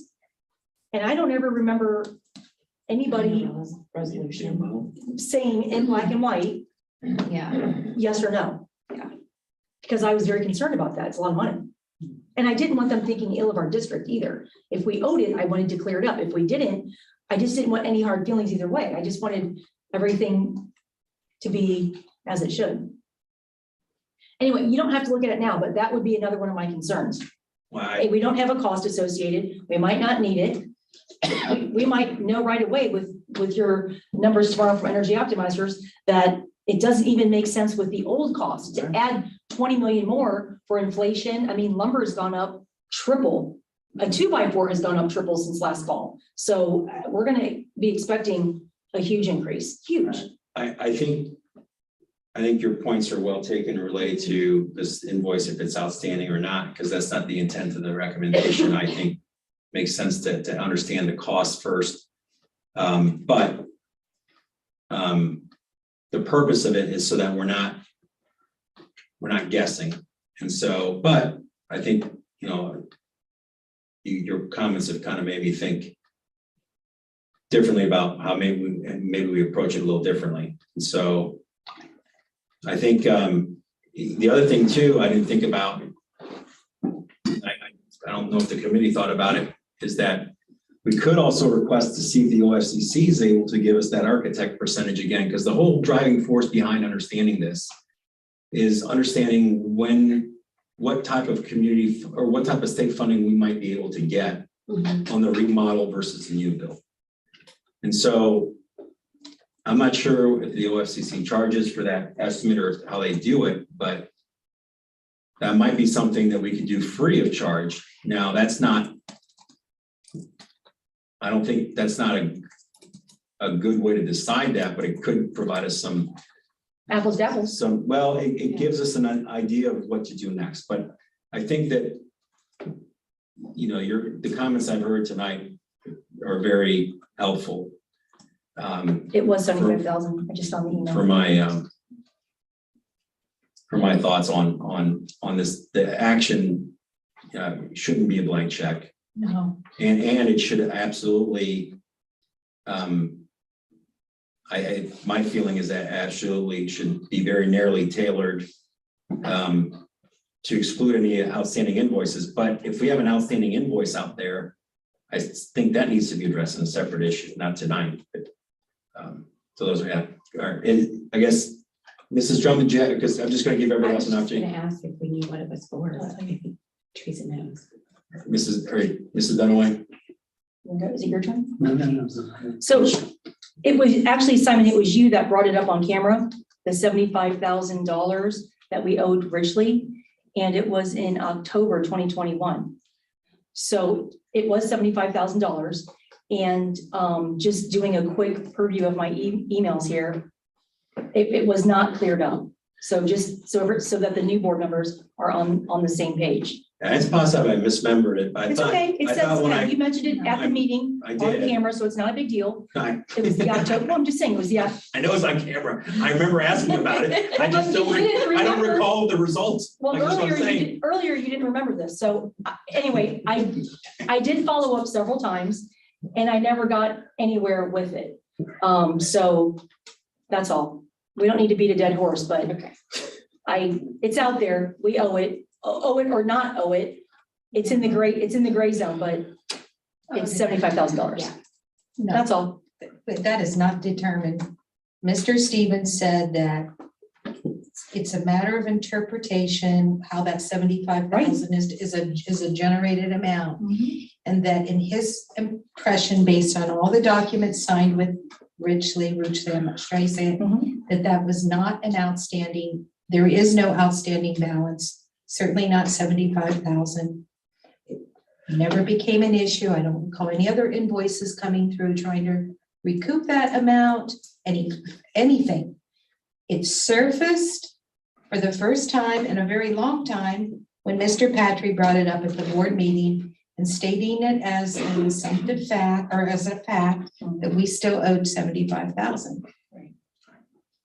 Respectfully Right. disagree with the characterization, but I did bring it up. Yes, and I felt it was very misfortunate because, you don't go around and let things, let it be. I would just like it cleared up, one way or another. Yeah, that's all. So just bring us back to, I understand it's relevant to the discussion, but I think bring us back to the recommended action. Is there any other discussion items related to this motion? Related to the cost estimate update? My concern, Simon, is that we don't even have a parameter of how much we would allow them to spend to give us this estimate. Yeah. 2,000 is very different than 20,000. Call or OFCC, it's free. 80,000. So that's all. It's free service. I think we just need to hone it in a little bit more before we decide on Yeah. whether or not we're gonna do it. And we might not use Richley again, so there's that. I mean, Yeah, so I feel like we're putting the cart before the horse. so I think we should just vote on this and just, Let it go. yeah. Anything else? Call for a vote, please. Patry, No. Drum, No, Dunaway, No. Maines, No, and Zakor. No, We have coach hiring resolution 9M. Recommend approval of the following resolution verifying that the junior high school baseball and assistant high school boys tennis positions were advertised to all licensed personnel in Tipp City School District and licensed personnel not employed by the Tipp City School District. Because no qualified licensed candidates have accepted the positions, we are recommending qualified non-licensed candidates for the position. Is there a motion? I'll make the motion. Motion by Mrs. Dunaway, is there a second? a second. Motion by Mrs. Dunaway, second by Mrs. Zakor. Mrs. Dunaway, do you have any discussion? No. Mrs. Zakor, do you have any discussion? No. Any other board members have any discussion? no. I have no discussion either. No discussion or comments, being present, ready for the call, the roll. Dunaway, excuse me, Dunaway? Yes. Zakor, Yes. Drum, yes. Maines, Yes, and Patry. Yes. All right, motion passes. Next item is 10A. I think I got stuck with the clipboard here after earlier. Are there any other citizens that wish to be heard for citizens' comments that are here present? We're done. Ms. Robbins, you want to say anything? All right. No citizens' Other than comments? On the agenda, no. All right. So future board agenda suggestions. I think the outside company was brought up today. Got it. Pay schools, maybe? Power school. Power schools. Power school, pay. Or power schools, Pay pay central. schools. Pay central, pay central. Technology. I would just add, I think, well, and anybody else have anything? I'll let you guys all go first. I have one All thing. right, Mrs. Zakor. It's sort of in the same neighborhood with the power school. And that is, I've had several people comment to me on the new district website that they really miss seeing the, when you go to the staff and you can drill into any staff teacher's name. And then you used to see their face and starting with what subject they teach and what grade. That was, right there, very identifiable. And then a little bio. Not saying that, you have to talk about your family or your dogs or anything, but just, your basic educational background.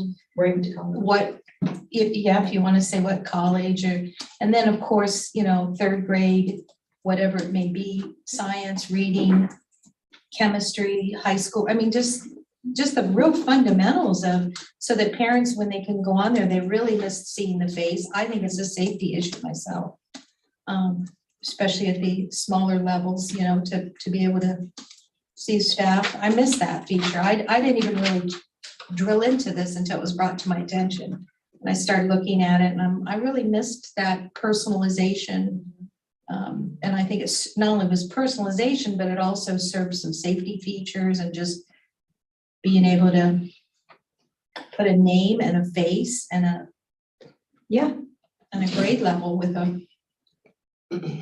Thank you, Mrs. Squirt. You got that, Mr. Stefanik? All right. And then anybody else? Or did you have anything else, Mrs. Squirt? I think it's already on there, but what is the expectation for email communications? Is it 24 hours? Is it a month? I mean, when parents email the board or a teacher, board office employees, a principal, I think it's already on that list. I could be wrong, but The stated expectation, I don't think it's listed anywhere, but the stated expectation is 24 hours. right. Yeah. But I think we've already talked about that, but maybe that can move to the front because it seems to be becoming more and more of an issue. Anybody else? No, Mr. Ray, it's no? fine. We'll look at it later. The one thing I think is important is the revisions to the school financing laws and how that impacts the school district, including, calculations related to open enrollment. Yes, nice to know. I think would be helpful. And I think sooner rather than later makes sense to me. It does to you, Mr. Stefanik, as a result of when you want to vote on open enrollment issues, if you do it at all. That way the school board has an understanding of what the financial impact of these new laws would have related to that in comparison to what it used to be. Well, now that we have the work sessions scheduled lined up, I will contact the name that Dave Stevens gave me and see if the person's available for next Monday. All right. He's from Columbus, so he might be zooming in. All right. Is there a cost associated with that? Should be. Okay, good. Should just answer Q&A, I think. Okay. Present information. Next item is 12A, is we have upcoming work session is going to be actually March 7th, Monday, not March 8th at 5 p.m. here at the Board of Education office. Regular meeting is going to be Monday, March 21st at 6 p.m. here at the Board of Education. Now, the next items are executive session. There's two items under executive session. Item 13B is to adjourn executive session for purposes authorized under Board of Education Policy 166 and Ohio Revised Code 121.22 G1 to consider the employment and compensation of a public employee, and under G4, preparing for, conducting or reviewing negotiations with the public employee concerning their compensation or other terms and conditions of their employment. And then the other item under 13C is executive session. Item number 2, which is pursuant to Board of Education Policy 166 and Ohio Revised Code 121.22 G5 to consider matters required to be kept confidential by federal law or regulations or state statutes. Is there a motion to adjourn to executive session? I move. All right, moved by Mrs. Drum. Is there a second? I will move. Is there any discussion? Mrs. Drum, do you have any discussion? I would just add that Mr. Stefanik would be invited to part of one of the items and not necessarily the entire thing. And then there's no official action anticipated in correlation to these two executive session items. Any other discussion? All I have right, a question. Is that, okay, is that all I have a question? go ahead. Do you anticipate how, I mean, it's already 10 o'clock and I know the content of item B.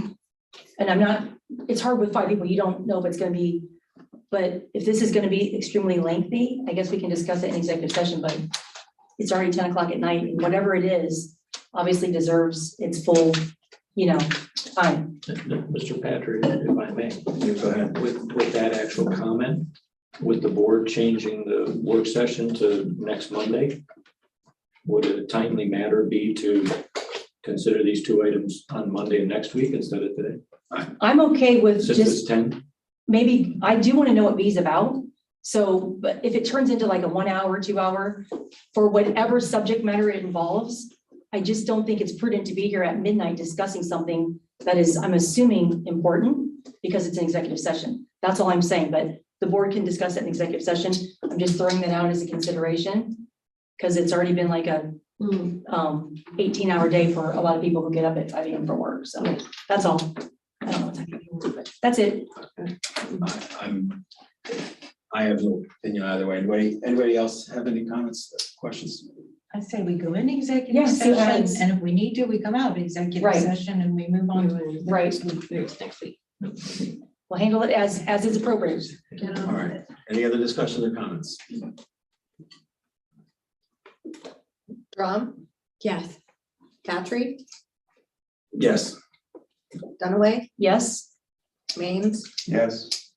Zakor. Yes. Thank you. For non-executive session. No, there's two. I'll take the back one and we can take this Yeah, one. let's- Okay.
Yep, go ahead.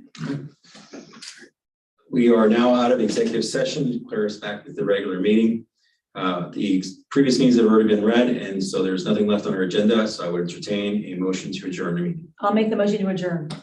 You might want to announce the time we came We came back, thank you. Came back at 10:11 or PM. 10:11 PM.